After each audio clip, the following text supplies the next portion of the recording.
For the ones who get it done, the most important part is the one you need now. And the best partner is the one who can deliver.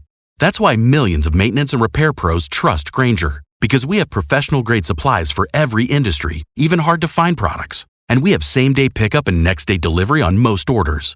But most importantly, we have an unwavering commitment to help keep you up and running. Call, click Grainger.com, or just stop by. Grainger, for the ones who get it done. Warm-up on the low. Welcome to Lovely Las Vegas for Coast to Coast Hoops with myself, Greg Peterson, now part of the Beeson Family of Podcasts. We've got an excellent podcast for you. As joining me in segment number 2, we are going to be having Sean Paul aboard. He does great work over at the Field of 68. Coupled with that, I know he's doing tremendous work over at Action Network. We've got a lot of mid-major action that is going to be happening on this Thursday, so we're going to be talking with him a lot about what we're seeing from some of these teams, who are some of the standouts that we do want to be identifying, and what he's made out of conference play in general, some of the differences that he does have with handicapping non-conference play versus conference play as well. So we've got a lot to chat about with Sean in segment number 2. Then in the final segment, going to get you guys picks and analysis on every game on the betting board for this college basketball Thursday, as we hit some bank shots. If you have a question, comment, segment idea, what have you for this podcast, you have one of two ways we offer those in. First one is my Twitter/X timeline at GNN_D1. Keep in mind, letters EM, they mean does not matter, so as per usual, please do send these into the timeline. Other ways via an Apple Podcast review. If you rate this podcast 5 stars, it is very much appreciated. From there, you are able to fire in whatever you'd like to hear on this podcast via that 5-star review. Main Twitter/X question that I got was, what do you make out of these upsets that we're seeing in college basketball? What I say is that it's college basketball. There's no other way to be able to call it what it is. It's just what you see in college basketball in terms of conference play. And since I do have to do these recaps a little bit earlier, since Greg Peterson Experience is on VSiN, the Sports Betting Network, from midnight to 3 Eastern Time, that'd be 9 to midnight Pacific, do have to do a little bit of cleanup from the Tuesday card. But let's take a look at what we all got over the last 24 plus hours in college basketball. Try to find some trends and try to get to know these teams a little bit better. Games from yesterday is Greg buzzing about. Here is the rowdy recap. I was doing this podcast while the DK Network write-up was in the balance of Georgia Tech versus Notre Dame. And Notre Dame, unfortunately, in overtime, was able to get it done by kind of 75-68. Just not a good day for Georgia Tech on the glass. And then, of course, I take the under on Wednesday. And this one I feel a little bit salty about, as I had the under in Mississippi State versus Tennessee. 57 points scored in the first half, 92 points scored in the second half. So I'll look to do better. But man, the luck was really not on my side on this one. 77-72. Tennessee, they fall to Mississippi State on the road. For Mississippi State, they go 19 of 27 at the free throw line. This was a game that was just chock full of turnovers, a combined 34 between these two teams, and Josh Hubbard off the bench for Mississippi State, 25 points, and Tolu Smith, him being back to the fold, massive for Mississippi State. He was able to supply 23 points, so we'll look to do better with the write-up. Still 9 games above 500, so still feeling solid, but just want to be avoiding the compound losses, and we will look to do so on Thursday. Also from Tuesday, you did see UNLV. They got it done against New Mexico, 83-73, and I can tell you, ever since you've had both Boone brothers out there in the fold for UNLV, they have given up 73 points or fewer in every one of these games, as both the Boones were able to combine for 46 points in this one. UNLV also went 10 of 22 from three-point range. Meanwhile, for New Mexico, they go just 2 of 11 from the outside. You had Jamal Mashburn Jr. give you 13 points, but for Donovan Dent, 3 points, 4 assists. He did not put a dent into that UNLV defense. So a big win there for UNLV. And then you did see San Diego State win but not cover against San Jose State, 81-78. So did want to give you just briefly what we saw in terms of the late night action on Tuesday. Now let's turn it forward to Wednesday. And in terms of the Wednesday card, we saw a lot of teams that were big giant favorites go down outright. Like you saw Liberty as a double-figure favorite. They lose to Jacksonville State, as this was just a game where Liberty could not get anything going. 61-51, Jacksonville State, they're able to get it done. And for this Jacksonville State team, they have been able to do a very solid job to the under this far this season. As if you've been taking their unders, you've been able to cash quite a few tickets. Now 11 unders to 3 overs for them. Jacksonville State, they go just 3 of 11 from 3. But for Liberty, they were off with their 3-point shooting. 9 of 34 from distance. Liberty loses a turnover battle, 12-10. They lose a rebound battle, 38-30 as well, with Jacksonville State getting Kai Tandy going for 14 points. So that was able to get it done for them. And then Sam Houston has actually been a good over team. They played an under. This was a closing total right around about 156.5, 78-74. They're able to get the job done, win and cover against Western Kentucky, but certainly that was a interesting sort of little bit of Conference USA action that we did get on Wednesday. But what I thought was very intriguing was Miami at home as a double-figure favorite against Louisville, getting just completely lambasted as Louisville, they get the job done by a count of 80-71. Total is able to say under in this one, and for Louisville, they go 10 of 23 from three-point range, while Miami, they go 11 of 34. Wooga Poplar was dealing with an injury, but he looked fine. He had a quartet of 4 of 7 from three-point range. Outside of Wooga Poplar, not a lot going for this team as they went 7 of 27 from distance outside of him. Louisville, they win the turnover battle by a count of 13-12 as well. And for Louisville, 26 big points out of Mikey James, Brandon Huntley Hatfield, 22 points, 9 rebounds. And all of a sudden, Louisville's been able to cover some spreads. Virginia Tech, they take it to a Clemson team that has been one of your better teams at being able to get you overs this far this season and was, to begin the season, a relatively good cover team. They have been falling back to earth just a little bit, though. 87-72, this Clemson team falls as they go 9 of 26 from three-point range, but for Virginia Tech, how about 13 of 24 from distance with Sean Badula, 32 points, 6 of 10 from three-point range, an absolutely electrifying performance from him. And then we did see in terms of ACC action as well. North Carolina, they played a really nice under and they just completely destroyed NC State. 67-54. Second straight game for North Carolina, which they held their opponent to fewer than 55 points. As a matter of fact, each of their last 4 opponents, we're going to go even further, have scored 60 points or fewer against them. North Carolina, it feels like, has all of a sudden found some defense. As for North Carolina, they had R.J. Davis be able to pop off for 16 points, but the man that really carried things down low for North Carolina, Harrison Ingram. Armando Bacot, only 9 points, 5 rebounds in this game, but Ingram, 19 big boards.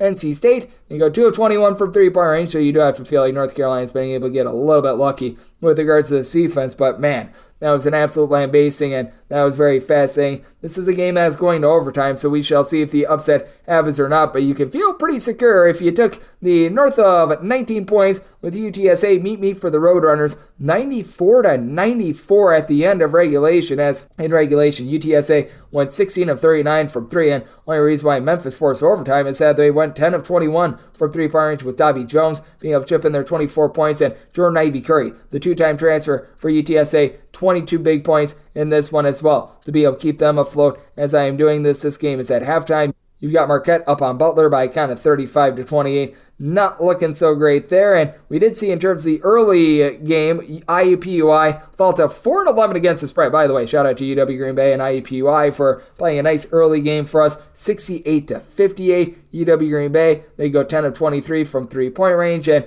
in this one, it was all about Mr. Douglas. David Douglas goes off for 26 points. He was able to shoot 6 of 10 from three-point range. Meanwhile, IUPUI, an above-average 5 of 15 three-point shooting performance, but they cash another under for you, and it continues to be relatively rough for them. Providence has been able to do a solid job of being able to cover some games recently as well. As without Bryce Hopkins, this team is now 2-0 against the spread. They're 9-6-1 overall. ATS thus far this season, they were able to hang in there against St. John's, losing by a count of 75-73. As for St. John's, they do go 7 of 18 from three-point range. And the reason why Providence loses this game outright, they go 11 of 21 at the free throw line, but Devin Carter did his best. 31 points, 13 rebounds, 4 steals. For Providence, they win the turnover battle 13-10, and even with Hopkins out of the fold, they played even up on the glass. Joel Soriano, 16 points, but just 7 rebounds, so a relatively good performance there. This was not a great performance from Kansas, as each out of the top 3 teams, in terms of the polls in all of college basketball, lose over the last 48 hours. Central Florida, 65-60 winners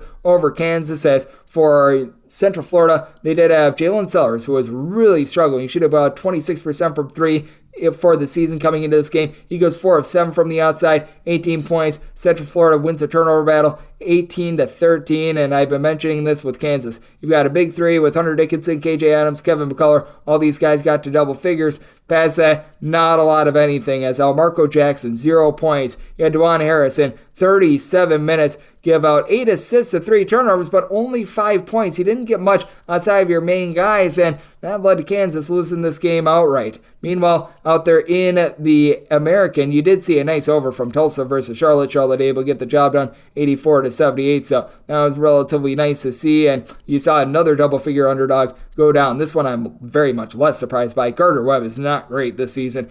86-74. Charleston Southern, they're able to get the outright win. This is a Charleston Southern team that is going to be able to give you a little bit with their offense, as R.J. Johnson put in their 31 points. You may recall last month I had a DK Network write-up on them being able to cover against Loyola Chicago, and if you're taking a look at that conference, by the way, the team that's really been able to make you a nice bundle of money, that would be High Point. They have been anything but a low point, but they're up to being about 6.5 to 7 point favorites, unable to cover against UNC Asheville, 84-79. The final in this one is High Point actually did control the entirety of the game, but late in the game, after they had gotten up by like 7 points with about 3.5 minutes remaining, Drew Pember and company able to slash into that lead. Drew Pember, how about him? Being able to go off for 36 points, 8 boards, 12 of 12 at the free throw line. That allows UNC Asheville to be able to get the cover in that one. By the way, Charleston Southern just 4-7 against the spread, so I guess I've been picking the right times to be able to back Charleston Southern. But another team to back, how about UMass? UMass, they're able to get a win, they're able to get a cover against LaSalle, and now against the spread, this team is 11-4 as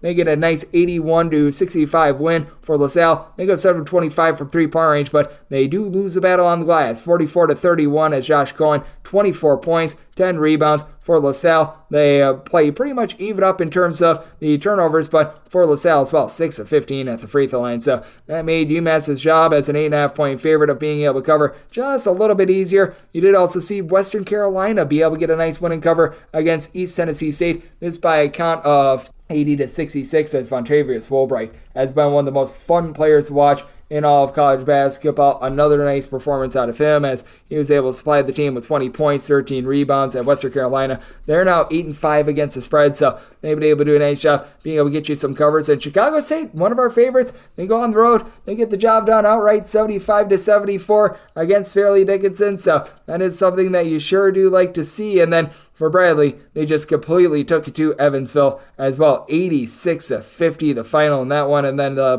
powerful mid-major battle that we did see on Wednesday as well. Drake, they take it to Indiana State, 89-78 the final. Indiana State only able to go about 11-30 from three-point range, while Drake, they go 10-25 from three. Tucker DeVries, 29 points, 6 boards. Drake just 3 turnovers to Indiana State's 15. So that has been very intriguing to watch. And for Indiana State, they have been one of your better over teams in all of college basketball, as I know that they are able to play some relatively okay defense as well, but 10-4 to the over. Bradley now 11-3 to the over after their game against Evansville. That just barely skated by to the under. That was a total of 144.5. So we've been seeing a lot of overs out there in the Missouri Valley, and we've been seeing a lot of overs in general in all of college basketball. I was the deficitary, you got beneficiaries, I call it deficitaries of that with regards to my write-up on Wednesday, so we'll be staying away from the totals on Thursday. But that said, overall for the season, overs are rating at 51.6%, 1,286 overs,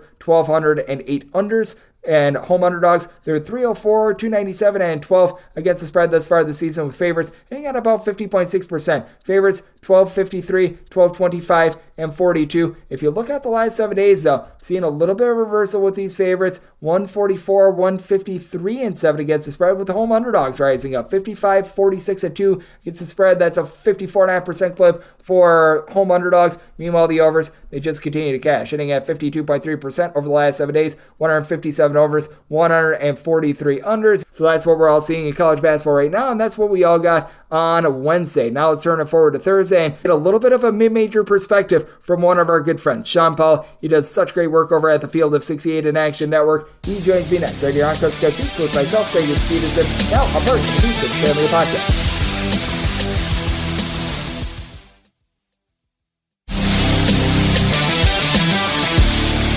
And we're back to lovely Las Vegas for Coast to Coast Seats with myself, Greg Peterson, now part of the VSiN Family Podcast. It is always a pleasure to get this man aboard, as we've got Sean Powell on. He does such great work over at Action Network, taking a look at this great game of college basketball. Couple that with the Field of 68, doing an amazing job with their mid-major show. I know that he does some nice contributions over with their newsletter over there as well. As Sean, he is a true savant when it comes to taking a look at college basketball. Everything from the ACC, the Big East, all the way down to the SWAC. He's covering it all. You're able to follow him on Twitter /X at Sean Paul CBB, spelled SEAN, as he always likes to say, the proper spelling. And Sean, it's always great to have you aboard. Thank you. Yep, thanks for having me, Greg. The proper spelling, as always. It wouldn't be an appearance on the show if I didn't say that. And we're finally at the time where everybody starts watching college basketball, because we're done with whatever that championship game in college football was. That was terrible. You don't get that in college basketball. You get good games. We don't get those terrible games. It ended up being a blowout, but before that, the game was still boring. College basketball's in full swing. Yes, it certainly is in full swing, and conference play is now in full swing as well. And when you take a look at conference games versus non-conference games, is there anything that you maybe look for a little bit more when it comes to these conference games, / is there any differences as compared to what we were seeing in November / December? Because I do feel like these games have just a little bit of a different tenor, and I do feel like it's much more difficult to now win these games on the road this time of year. I think the fans care a whole lot more during conference play, because the fans still show up during the non-conference play, but how amped up can you really get if you're playing Elon? You know, if you're an ACC school playing Elon, or you're playing, I'm just trying to think of some really random school right now. Mississippi Valley State. Yeah, there we go. But Fairleigh Dickinson, they might bring some cachet with that win last year. So let's go with Alabama State. Are people really going to be excited to see Alabama State? The answer is no. But they will be excited to see Alabama play. So I think there's a different level of intensity with the fan bases, and that plays a big role in the road environments. These games matter a whole lot more, as if you're in Iowa State, you're playing Houston, and you're on the bubble right now. Even though they have really good metrics, they don't have any huge wins. It's that kind of thing that really brings some intensity to conference college basketball, and that's why this time of the year is the best time for college basketball. It is certainly one of the best times in all of college basketball, and man, it has been so interesting to take a look at. And in terms of teams that have been ascending / declining, there are a few that have been really making it onto your radar, because we're doing this out of Thursday, and we're going to be seeing a lot of great mid-major action. We're going to be seeing the Sun Belt come to the forefront. We typically get a lot of Big West, you get the CAA, what have you. Have there been a few teams outside of the Power Six that you really have your eye on, whether they're playing on Thursday, or perhaps it's a game that we saw from Wednesday as well? I think one team that's standing out is, just based on being a mid-major team and performing better in conference play, is Wright State. I don't believe they play till this weekend, but this has been a team that was terrible during the non-conference slate. They came into conference play 6-8. They were a really bad defensive team. They weren't great defensively against Fort Wayne. They still allowed 1.18 points per possession, but they had them below 70 points with about 7 minutes left, and they took their foot off the gas a little bit. But this is one of the most elite offensive mid-major teams in college hoops. They're ranked 40th in offensive efficiency. They have a really good trio of Tanner Holden, Trey Calvin, and Brandon Knoll. And if their defense is able to do anything, if they can at least limit teams to 1 point or less per possession, even 1.05 points per possession or less, this is a really scary team in the Horizon League. But when your defense is 341st in defensive efficiency, you're going to lose a lot of games. So if they're at least able to get to 250 in defensive efficiency, stay elite offensively, I think this is a team that's going to win a lot of games and probably win the Horizon League. But that's just such a huge disparity in their offensive and defensive efficiency. You really don't see differences like that too often in college basketball. Yeah, you really don't see a whole heck of a lot of that, as Sean Paul, who does such incredible work over at the Field of 68, is joining me right here on Coast to Coast Hoops. And I do think that it is really interesting to take a look at this time of year as to some of the disappointments as well, because we're going to be seeing a lot of them at the forefront on Thursday. And it just feels like a lot of the most disappointing teams in all of college basketball have been out there on the West Coast, because we've got a lot of Pac-12 action that always happens on Thursday. I'm looking at USC. I'm looking at UCLA. If you're saying in the state of California, I'm looking at St. Mary's, who's been a big disappointment this year as well. And I do think that it's going to be really interesting to see how all those teams perform, because I do think that teams like USC, St. Mary's are going to be able to rise up a little bit more. And I do think that they've been the victims of a little bit of bad luck on defense, but there's been a lot of disappointing teams out here on the West Coast, and we get to see them all on Thursday. Yeah, there has. I mean, USC, this is a team I just don't think they're going to be able to get it going. I just don't think they try hard enough. I don't think their defense is good enough. But both of those things are fixable. The one thing you can't fix is when your team just doesn't have talent. And I think that's the case for UCLA. This is one of the least talented Pac-12 teams, if not, probably second least talented to Oregon State. But Jordan Pope's the best player on those two teams, so at least Oregon State has the most talented player of the bunch. UCLA, Mick Cronin's going to make some wild comments after every game, and he came into the season knowing that their season hinged on their international recruits performing. 2 of the 3 don't even play, and the other one's a starter, and he's a solid starter. But this team plays a lot of young players. Like I said, Vide and Mara don't even play. I just don't see UCLA turning it around. This is one of the more disappointing teams I've seen in the last decade, probably. They are just not good at basketball at all. Yeah, I mean, it's been so bad with this UCLA team. They're 6-9, which if you want to make the comment of very nice, you go right ahead. But that is not nice if you're a fan of UCLA. It has been really rough to take a look at, to say the least. And the defense has been fine. The offense has been horrible, and they play against a Utah team that, honestly, I think has been pretty rock solid this far this season as well. So that's going to be a tough one for them. And then I want to highlight this team as well. As Sean, I know that you're a little bit of a stand for the WAC, as am I. And clearly, I do think that the team to beat in this conference is Grand Canyon. They're going to be entering into their game against Abilene Christian 14-1. As we are recording this, we don't have a set line on this game, but Grand Canyon is going to be a pretty mondo favorite against Abilene Christian. But how difficult do you think it is going to be with regards to conference play, playing against a team like an Abilene Christian that always cranks up the tempo, always does a good job generating turnovers? Stephen F. Austin plays the same way as well. And just the various styles that we see in the WAC, because I also do think that if Grand Canyon can persevere through that, that actually makes them stronger a little bit in March, because when you see a bunch of teams playing different styles, we saw it with Conference USA and all the success that they had a season ago, I really do think that translates to March success. Oh, no doubt. And the other thing you have to think about in a way is Grand Canyon is going to come into every game being the hunted. Every team wants to give them their best shot. They won the conference last year. This is a team that's 14-1. They have a chance to make the NCAA tournament, whether they win the WAC tournament or not. And they sit 59th in Ken Palm. Every single WAC team is going to come out ready to play and beat this team. And Abilene Christian will most certainly do that because of the way they play defensively, the way they force turnovers, the way they push the tempo. So Grand Canyon, who has not looked good in their last 2 first halves against Utah Tech and Southern Utah, those are both games they ended up winning by double digits. But against Southern Utah, they were down for a lot of that first half, ended up winning by about 21.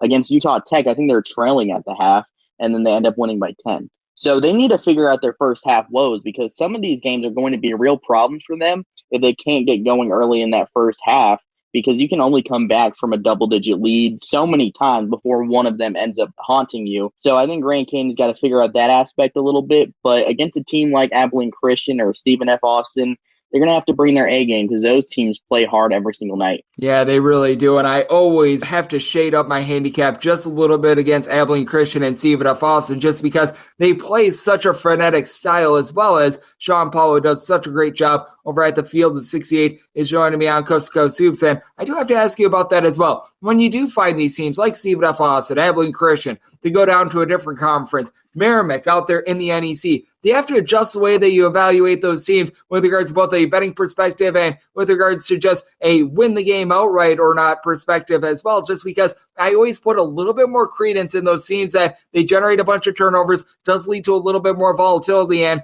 them perhaps getting blown out in games a little bit more if they can't force those turnovers. But if things are clicking right with defenses like that, I always think that those are some of the most dangerous teams to take a look at in terms of being able to pull an upset. Well, they really aren't. I mean, we've seen those 3 schools in particular. Merrimack's won some key non-conference games in the past few years over high major teams. You've had Stephen F. Austin win tournament games over the years. You saw them beat Duke and Cameron Indoor a couple of years ago. You saw Abilene Christian regularly compete against high major teams, and obviously they beat Texas in the NCAA tournament a few years ago using that same style. Like you said, there's going to be a lot of variance, because if they're not forcing those turnovers, they're probably getting blown out. But if they're forcing 20-plus turnovers, it's hard to win that kind of game for the opposing team.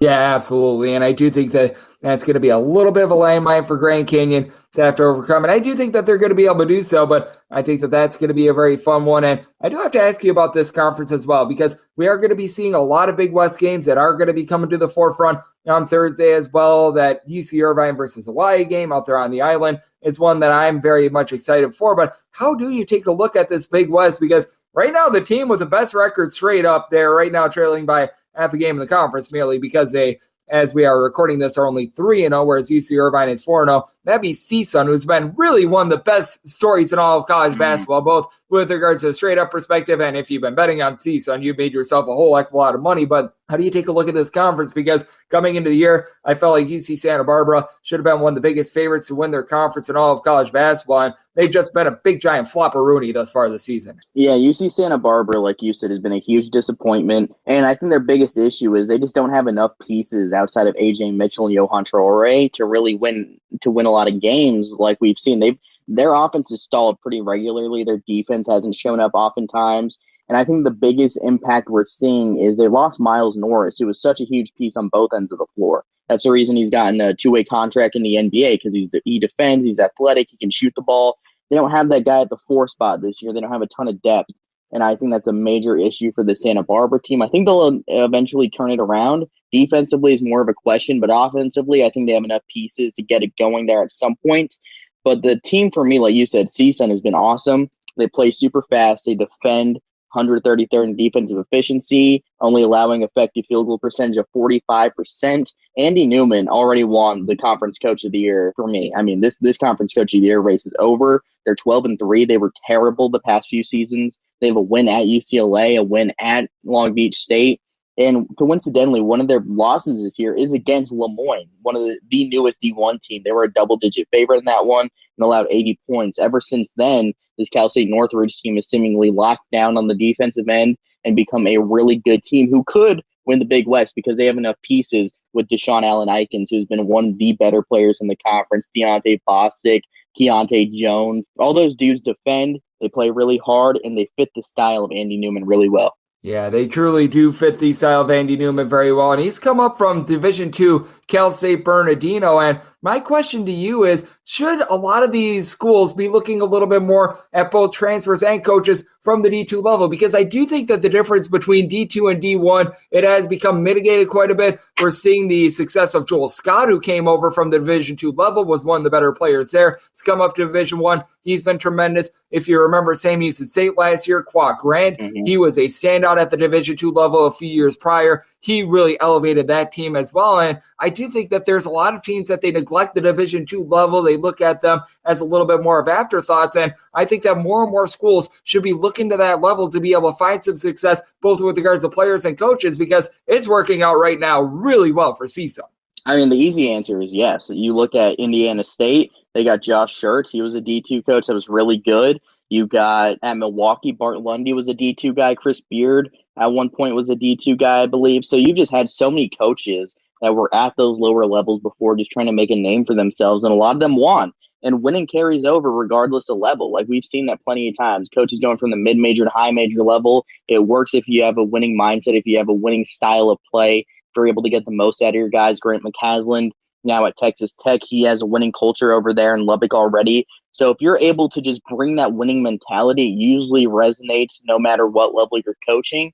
Then it just goes to show there's a lot of talent over there at that D2 level, and there's some really good coaches that still haven't even gotten a shot, like a Ben McCollum at Northwest Missouri State. He's won like 5 national championships, and he's still over there coaching D2 hoops. Yeah, I mean, that's a guy that I think should be getting a look at as well. And then I remember that the Sharks team that won the Division II national title a season ago, that has been very good too. And Sean, when it comes to the slate that we do have for Thursday, we've got ourselves a bunch of games, bunch of mid-major games that I know that you love, I love as well. Is there one or two that we haven't mentioned yet that perhaps you're going to be keeping your eye on and you think that it could be a good litmus test for the team that you are identifying? Yeah, I think an interesting one is going to happen in the SoCon with UNCG and Samford, two of the better teams in that conference. Furman obviously hasn't looked very good this year, and I think we're looking at two really good teams with Samford, who's more of an up-tempo offensive team, and then you have UNCG, who is going to be a lockdown defensive team. Samford, I mean, they lost a lot of pieces, obviously, with Quest Glover transferring out. They're still top 10 in adjusted tempo. They are 62nd offensive efficiency. They turn the ball over a ton, but they are an elite three-point shooting team. Akora has had a huge breakout season. AJ Staten-McCray shooting over 50% from three. Rylan Jones shooting over 50% from deep, or 40% from deep, the transfer from Utah State. And then on the UNCG side, obviously, this is a team that went over there and beat Arkansas during the non-conference slate. They are 2-0 in conference play. going to be an interesting game for those two teams. It really comes down to which team is hitting more perimeter jumpers because both have their offensive bases on three-point shooting. Yep, and with this UNCG team as well, it's been so interesting to take a look at them because typically they're a really good team defensively, but leave something to be desired offensively. It's been the complete opposite thus far this season. So we got a lot of great action that's going to be happening on Thursday. And Sean, I know you're dialed in on all of it. You do such an incredible job over there at the Field of 68. Also doing a nice job on the betting side of things with Action Network as well. So let the good people at home know it's all on tap for you and how people can follow along on social media and other platforms. Yeah, you can follow me on Twitter at SeanPaulCBB to see all my content over there. It'll be plenty of stuff. So. Absolutely, and Sean does a great job with so many different articles, whether that be bets that he's liking, whether that's teams that he's looking to ascend/decline. He does it all, and every single time he joins this podcast, makes us just a little bit smarter. So big thanks to you, Sean, for joining me on Coast to Coast. He's now part of the VC Family Podcast, and coming up next, it is that time of the podcast. I give you picks and analysis on every game on the betting board for this college basketball Thursday as we hit some bank shots.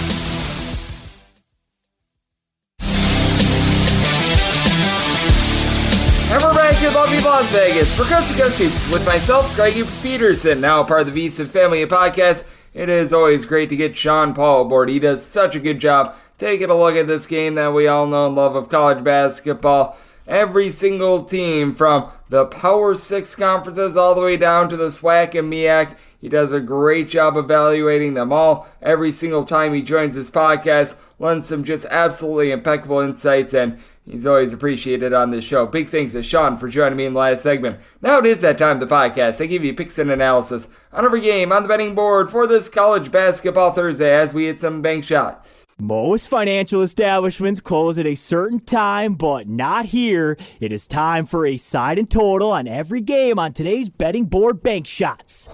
Do note that as per usual, any changes are made to these plays will be listed up on my Twitter/X feed at unit_D1. We are going to be going in Las Vegas rotation order. This is essentially time order with regards to bigger conferences. And then these smaller conferences are going to be the games on the extra board, and these are going to be the games at the bottom. They involve the America East, the SWAC, the Northeast Conference, Atlantic Sun. If you have any MEAC action, that is going to be down there as well. So let's get things started with 749-750 on the betting board. It is Old Dominion in the road face-off against Georgia State. Georgia State does find themselves as a 6-point favorite in your total on this game. It is 150, and I set Georgia State as a 10.5-point favorite. I'm going to be willing to lay the number. This is a very much diminished Old Dominion team. I know that they've been going through some things with their coach and Jeff Jones. I know that he's been dealing with health issues, and I mean, it's really manifests itself out there on the floor as this Old Dominion team is just completely disjointed. A typically solid defense is outside the top 300 in terms of points allowed on a per possession basis.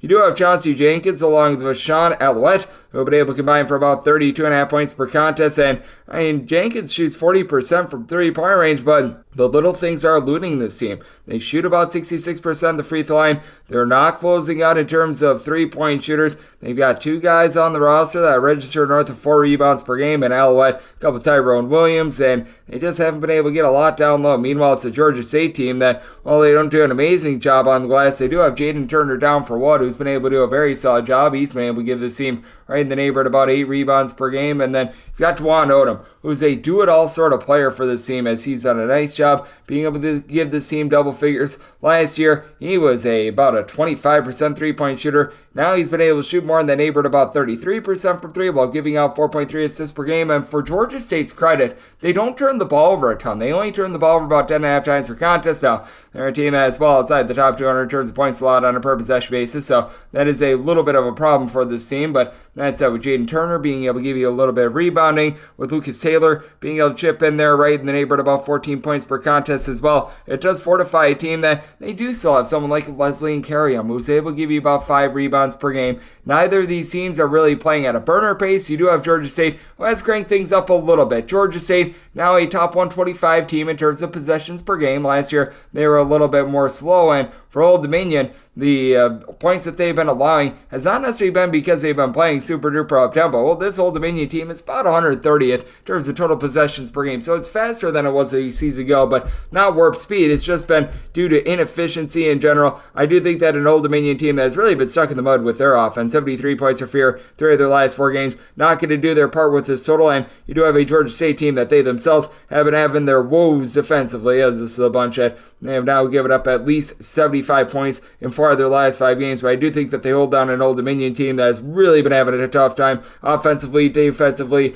all across the board. So, did somebody total 146.5, diving under, and with Georgia State, want to lay up to 10 points with them. 751, 752 on the betting board. It is Charleston, and they're going to be playing us Elon. Elon does find themselves as 17-point underdogs. In your total on this game, it is 160, and it just isn't the same Charleston team as it was a season ago. I'm going to be willing to take 17 with Elon. Elon has been a wreck defensively in terms of points allowed on a per possession basis. Elon 319th in all of college basketball, and really does diminish when they are on the road. This is a bunch that's giving up right around about 16 more points per 100 possessions in a roadside neutral court environment rather than at home. But this is also a College of Charleston team that when they made the NCAA tournament last year, they were a top 60 team in the country in terms of points allowed on a per possession basis. That's how 198th. You don't necessarily have great three-point shooting as well. Granted, part of that was just a really cold start in general, as first 5 games of the season, Charleston was shooting like 22% from 3-point range, and you knew that that was going to be able to kick up. You've got Ben Burnham, who's been able to give you about 12 points per contest. Rain Smith is able to shoot in the high 30s from 3-point range. He's chipping in there a double-figure amount of points, and it is still a Charleston team that, much like last year, they're making these hockey-style line changes. They do have quite a few guys. They're able to throw the ball in the basket. Ante Badazovic has been able to do a solid job. He's able to give you about 6 boards, 11 points per game at 6'10". He does have a little bit of versatility, and this is a Charleston team that is one of the better teams in all of college basketball at being able to hit the offensive glass, but they also struggle a little bit on the defensive glass as well, and that's a little bit of a concern. Charleston should be able to win that battle down low against the Elon team that legitimately really doesn't have anyone that gives you north of 6 rebounds per game, but Elon, I think, actually holds their own down low. This is about a 186th ranked team in terms of rebound rate. Meanwhile, for College of Charleston, they're only right around about 142nd. Now, I do also expect a bit of regression with regards to Elon 3-point shooting percentage, as they're currently shooting 37% as a collective. Their top 5 scorers, you've got 4 of them shooting at least 39.7% from 3. The lone exception is TK Simpkins, who's actually your top scorer with about 12.5 points per contest. Rob Higgins has come in from St. Francis of New York. He's done a nice job giving assist to turnover ratio too. And every year he's at St. Francis, he averaged like 11 points per contest. And now he's giving the team 11.5 points per game. You really don't have a ton down low. Sans the size of Sam Cherry, who's able to give you about 5.5 boards per contest, but he's able to pop some threes as well. As a matter of fact, at a 57% clip. And this is a College of Charleston team that they've been having a little bit of an issue being able to guard the 3-point arc at home. They're allowing opponents to shoot 34% from 3, 173rd overall, combining home and road. So I do think that Elon holds in there, and I do think that Elon takes it down a little bit with regards to their 3-point shooting percentage. It's a College of Charleston team that they're not playing as quickly as they have in past years, so this is a spot where I set my total 156. I'm going to be looking at the under, and with Charleston going to make them a 14-point favorite, so taking the points with Elon. 753, 754 on the betting board. You've got Hofstra playing on the road against Northeastern. Northeastern is an underdog of 5.5 points. Total on this game between 142 and 143.5.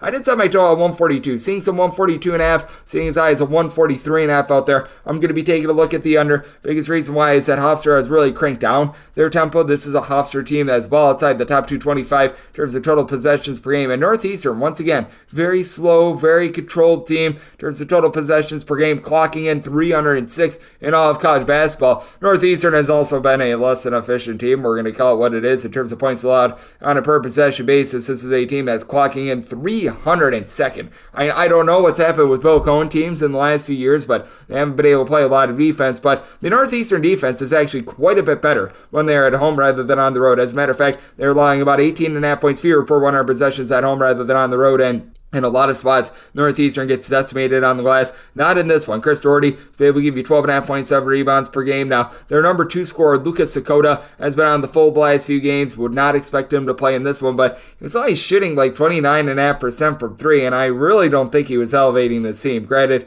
he did a nice job taking care of the ball for a Northeastern team that turns the turnovers per possession. They're in the bottom 100 in all of college basketball, 13.2 turnovers per game, going up against a Hofstra team that they only turn the ball over 11 times per contest. For Hofstra, you've got a big two, as you've got Tyler Thomas, Charleston, Dunbar combining for about 40.5 points per contest. Both of these guys shoot between 37.9 and 38.5% from three-point range, and they go up against a Northeastern team that, shock, surprise, surprise, not doing the world's greatest job of being able to guard the three-pointer, 329th in all of college basketball, but Hofstra has not necessarily been a world beater on defense either. They are 304th in the country in terms of opponents' three-point shooting percentage in a road/shoot-to-guard environment, allowing opponents to shoot 36.9% from three, and they just need a bit more down low out of Silas Sunday. He's a 7-footer that only gives you about 3.5 rebounds per game. Jakob Fritz has been seeing a little bit more burn. He comes in from Canisius, 6'10", do-it-all sort of player that shoots in the mid-30s from three-point range. He's been able to give this team 5+ rebounds for the last 5 games. He's also been able to chip in there a little bit over a block per contest in the last 5 games as well. So I do like what I'm seeing there, along with Jaquan Carlos being able to give about 7 assists and 3 turnovers per contest. But with Hofstra's inability to really pickpocket, and with Hofstra really going on some tough times with their defense, 71+ points surrendered in each of their last 4 games, I do think that's going to allow a Northeastern team that has had a tough time themselves. This is a bunch that have scored now 71 points or fewer in 5 out of their last 6 games. I do think that this is going to be a little bit of a lower scoring affair. It's going to be a low possession game, and I do think that Northeastern going to be able to hold in there because Hofstra just really doesn't do a good job on the glass. Getting Jakob Fritz going is nice, but this is still a team that has a negative rebound rate. So we're going to be taking a look at the points with Northeastern, set them as a 4-point underdog, and maybe I total 142, so anything north of 142, also going under 755, 756 on the betting board. New Mexico State, it's a road face-off against Florida International, and FIU does find themselves as a 2.5-point home favorite. Your total's between 145 and 145.5. Did set my total 148. I'm going to be taking a look at the over. You've got an FIU team that ranks in the top 50 nationally in terms of total possessions per game, and they can do a nice job of being able to turn defense into offense. Florida International has Terry O'Dean, who actually leads all of college basketball in terms of steals. Now, that does lead to this Florida International team gambling for turnovers, as if they don't get a turnover, they allow opponents to shoot 37.5% from three-point range. That is a bottom 40 mark in all of college basketball, but I do like what Dean is able to bring to the table for this FIU team. Along with his steals, he also is the team's leading scorer with 12.5 points. His 4.5 rebounds and 4.5 assists also leads the way, along with 4.1 steals per contest. That is by far the best mark in all of college basketball, going up against a New Mexico State team that they have struggled in terms of being able to take care of the ball, about 14 turnovers per game. Femi Odekale has had to be a little bit of a do-it-all player, 11 points, 5.5 boards, right around a steal per contest, and these are a pair of teams that are not doing a good job on the glass. Like when you've got a Terry O'Dean being your main rebounder, you know it's not good. As for Florida International, out of your 362 Division I teams, currently they're clocking in terms of rebound rate 344th. Meanwhile, for New Mexico State, it's a little bit better, but it's not necessarily too amazing for them, as well, as they're clocking in 244th as well. You've got Robert Carpenter, who's able to give you about 4 boards, shoots in the low 30s from three-point range. Kazu Azugi is able to give you about 5.5 rebounds per game as well, but that said, with Florida International, was willing to make them a very slight favorite, could only make them a 2-point favorite, because for one, you got the rebounding issues, and for two, this is also a team that late in games, they shoot 64.3% of the free throw line, and while they generate so many steals, they also turn the ball over 15 times per contest, which that's really not good for the team. Javante Hawkins has been a nice Robin to Terry O'Dean. He's been able to give you about 12 points per contest. That's how you really don't have anyone else that gives you north of 8.5 points per game. You're going to be looking a little bit more to Jonathan Ibar, the transfer that comes in from North Florida, who he was expected to elevate this team with regards to his rebounding. And as far as the season, 3.5 boards, 7.5 points per game. It's left a little bit of something to be desired. It is a New Mexico State team that as well, they had to replace darn near everything from a season ago, and now they've been able to get things going with that defense. They have been able to give up 65 points or fewer in each of their last 3 games. Granted, this was against some very slow competition, and for FIU, this is a team that they're looking to run it and gun it. This bunch has given up at least 70 points in each of their last 4 games against Division I competition, and if you want to date it back a little bit further, each of their last 5 games as well. So I do think that Florida National is going to be looking to kick things a little bit more up-tempo. I think that both of these teams turn defense into offense, and I do think that this is going to be a nip-and-tuck game that comes down to late-game felling. So with FIU, did set them as a 2-point favorite here at the 2.5. I'm going to be willing to take the points with New Mexico State, and did set a high total of 148. Going to be looking at the over and going to be taking a look at the points with New Mexico State, 757, 758 on the betting board. Hampton is going to be playing us a William and Mary. You don't just get William, you don't just get Mary, you get both along with a point. If you take them against Hampton, Hampton is a 1-point favorite, and your total on this game is 153.5. And I said William and Mary is a 2.5-point favorite. I'm going to be willing to take America's favorite tag team on the money line. you got a pair of teams that have been absolutely stinky on defense. Both of these teams outside the top 300 in terms of points allowed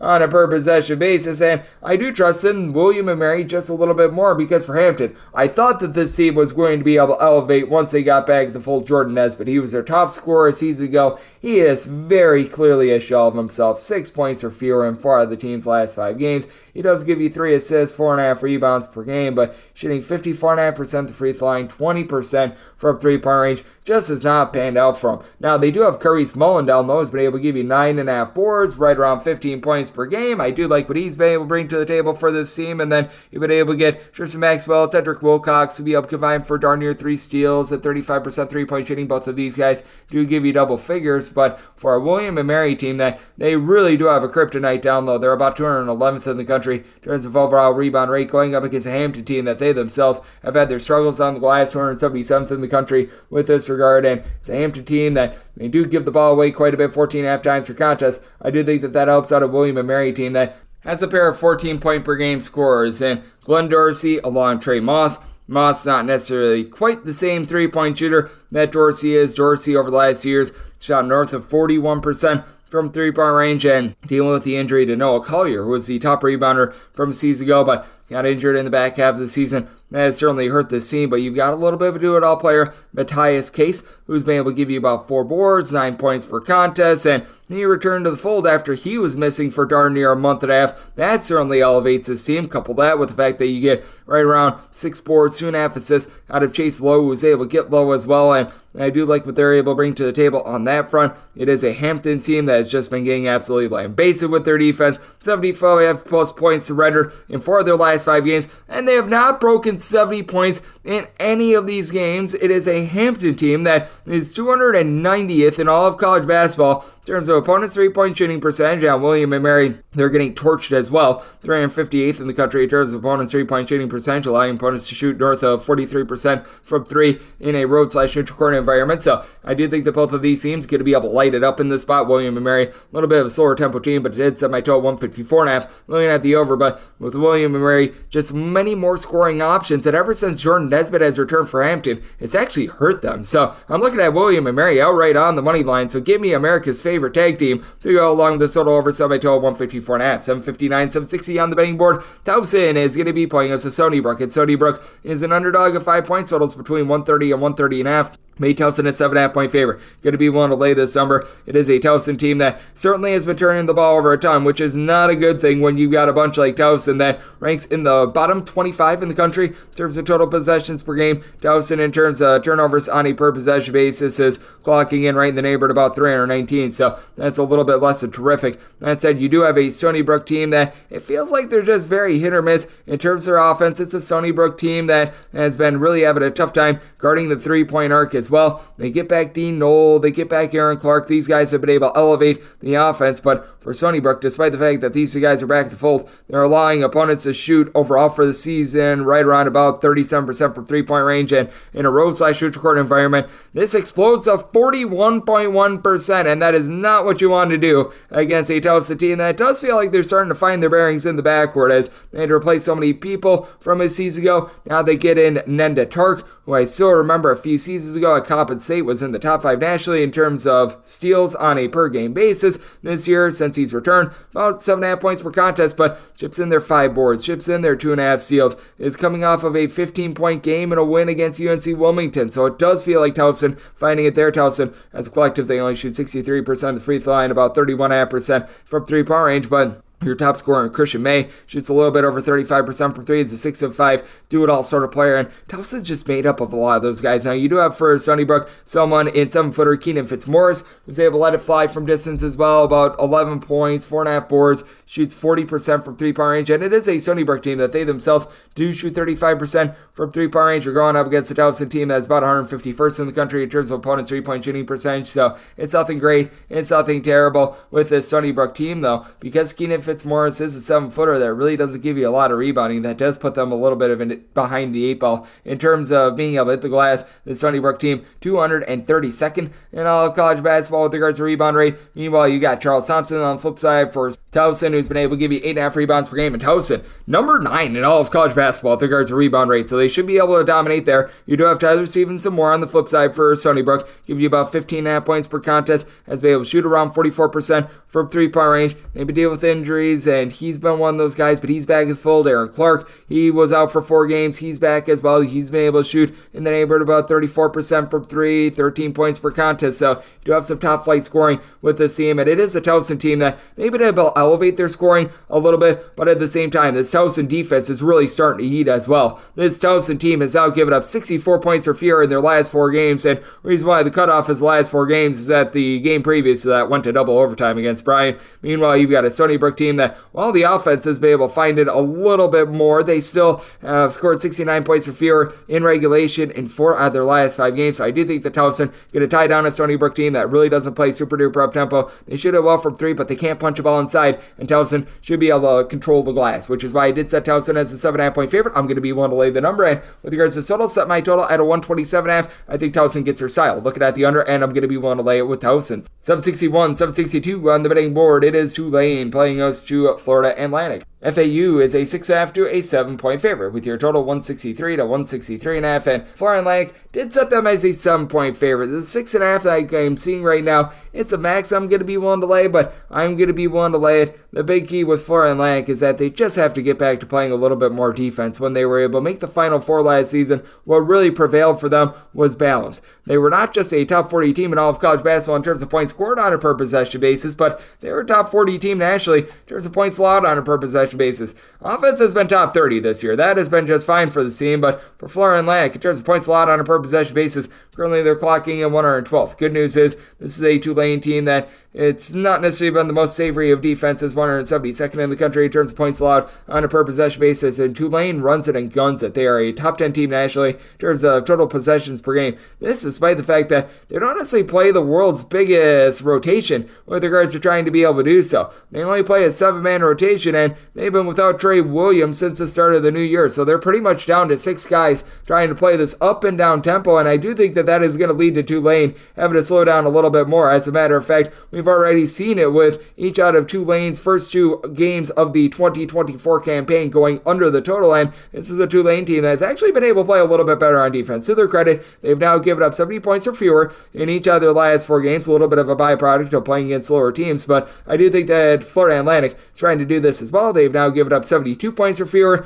in 4 of their last 5 games. Lone exception was that double overtime game against Arizona, where both teams only scored 73 points in regulation. So I do think that both of these defenses are starting to find it. So I set my total at 163, looked at the under, but with FAU, I do think that they're going to be able to win from within. You've got John L. Davis, Vladislav Golden, who've been able to combine for about 13 rebounds per game, and Davis has been able to shoot it really well from 3-point range, right around 44% from distance. It's a Florida Atlantic team that also has John Carlos Rosado, who doesn't necessarily have flashy stats, but does a nice job being able to help win this battle down low for Florida Atlantic. They're 68th in the country in terms of overall rebound rate. This is a Tulane team that is just 305th. Now, Tulane is able to offset this a little bit by the fact that they do a nice job taking care of the ball. They're a team that doesn't turn it over a ton, but neither does Florida Atlantic with about 11.5 turnovers per game. Florida Atlantic has also been without Nicholas Boyd for much of the campaign. They get him back in the fold. He had 19 big points in that game against Charlotte a few nights ago, and for Tulane, lots of interchangeable pieces. You've got Kevin Cross, give you about 5 assists, 8 boards, 16 points per contest, shooting 36% from 3. Zion James, 2.5 assists, 14 points on 43.5% 3-point shooting. And as a matter of fact, out of your top 6 scorers for this Tulane team, 5 of them give you at least 2.2 assists per contest. They all give you at least 1.2 steals per contest. Sans Cullen Holloway, who's been able to give you 13 points, more of a designated shooter that's only shooting 26% from 3-point range. And for Florida Atlantic, certainly the outside shooting defense has been a little bit of an issue for this team as well. With Florida Atlantic, they're allowing opponents to shoot from 3-point range 33.5%. That balloons to 35% in a road/short environment, but they've been a little bit better on this front recently. It is a Tulane team that I think is going to need to continue to slow down, with part of their rotation currently being out of the fold, and they themselves allowing opponents to shoot about 34.5% from three-point range. So with Florida Atlantic, I did set them as a 7-point favorite. The 6.5 is the max I'm willing to lay, but I'm going to be willing to lay it, and did set my total at a 163. So you're at the 163.5, look at under, and I'm willing to lay up to 6.5 with FAU. 763, 764 on the betting board. It is Delaware on the road facing off against Campbell. The Fighting Camels of Campbell are a 7.5 to an 8-point underdog, with your total 139.5 to 140.5. Did set my total 136.5. Going to be looking at the under. Fully recognize that this is a Campbell team that is not necessarily the most efficient on defense in terms of points allowed on a per possession basis. They're clocking in right around 173rd, but they do an absolutely incredible job of being able to slow things down. Out of 362 Division I teams, Campbell currently clocking in 335th with regards to total possessions per game, and at home, they play at a clip of about 3.5 possessions fewer than they do on the road / in a neutral court environment. So I do think that this is going to be a slow grinder of a game, and I do think that that is going to be keeping this Campbell team quite lively. I did set Delaware as a 6.5-point favorite. I'm going to be willing to take the points. Now with Delaware, they should be able to control things down low with Christian Ray being able to do a solid job, being able to give this team right in that neighborhood about 8.5 to 9 rebounds per game. And then Javon Trent has really been a nice Swiss Army knife guy for this team. He comes in from North Dakota. He doesn't do one thing great, but he does everything relatively solid. 4 boards, 4 assists, 11.5 points per contest. Doesn't really shoot it from three-point range, but has helped out a Delaware team that's been able to ascend a little bit on the glass. They've got a nearly 51% rebound rate when they are away from home. That is going to be an issue for a Campbell team that is 286th in the country in terms of overall rebound rate, but for this Campbell bunch, Anthony De La Rosa, I think is going to be able to keep this team in at 16.5 points, 6 boards, 2 assists, shoots about 32% from three-point range. It is a Campbell team that they are not necessarily the world's greatest with regards to their outside shooting about 32.2% from three-point range, and really the only guy other than De La Rosa that gives you north of 7.5 points per contest is Laurinaitis Viserius, who's been able to give you 9.5 points. Chips in there 2.7 assists per contest, so I do like what he's been able to bring to the table for this team. It is a Delaware team that they do an okay job of being able to guard the three-point guard. Not great, not terrible, about 159th with this regard. It is a Campbell team that they're a little bit better with regards to their perimeter defense rather than their interior defense, as they're allowing opponents to only shoot about 26% from three-point range at home. If you combine their home and road splits, they're a top 65 team in terms of opponents' three-point shooting percentage. Jair Davis is able to give you about 18.5 points per contest, but I do think that for Delaware, they're going to have the clamps put down on them. This is a Delaware team that's been able to reach at least 80 points in now 3 out of their last 4 games. Very much a byproduct of the competition, and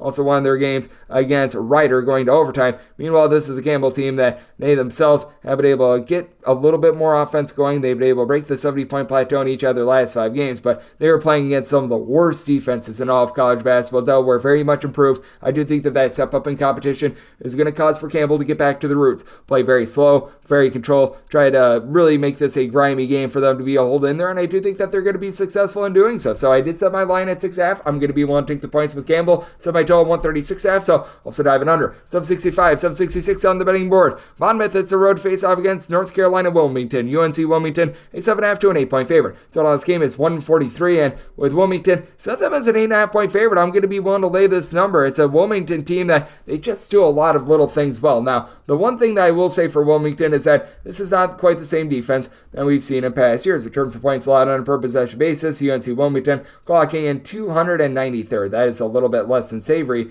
And it's they're going up against a bunch of Monmouth that they can be a little bit hit or miss on the defensive side of things as well. They're about 167th in the country for Monmouth. They've been able to do a nice job of being able to rise up, and they've been able to give you quite a bit more offensively with Xander Rice coming off of a massive performance a few nights ago against Northeastern, 19.5 points on 36.5% three-point shooting. And this is a Monmouth team that all of a sudden has become a team that has been in the top half of all of college basketball in terms of offensive efficiency after they were in the bottom 40 last season. It is a Monmouth team that they do allow some three-point shots on the road. They're allowing opponents to shoot 34.1% from three-point range between their home and road splits, 177th in all of college basketball in that regard, and for the UNC Wilmington team, 321st in the country. But very interestingly, against D1 competition, this is UNC Wilmington's first game against a D1 foe. So this is a Wilmington team that they've got all their metrics coming on the road, and I do think that that is going to be able to help them out a little bit. Just having a home crowd behind them, you've got Tarzarian White, so able to give you 21 points, 6 boards, and by the way, for Wilmington, I think they played some non-D1 teams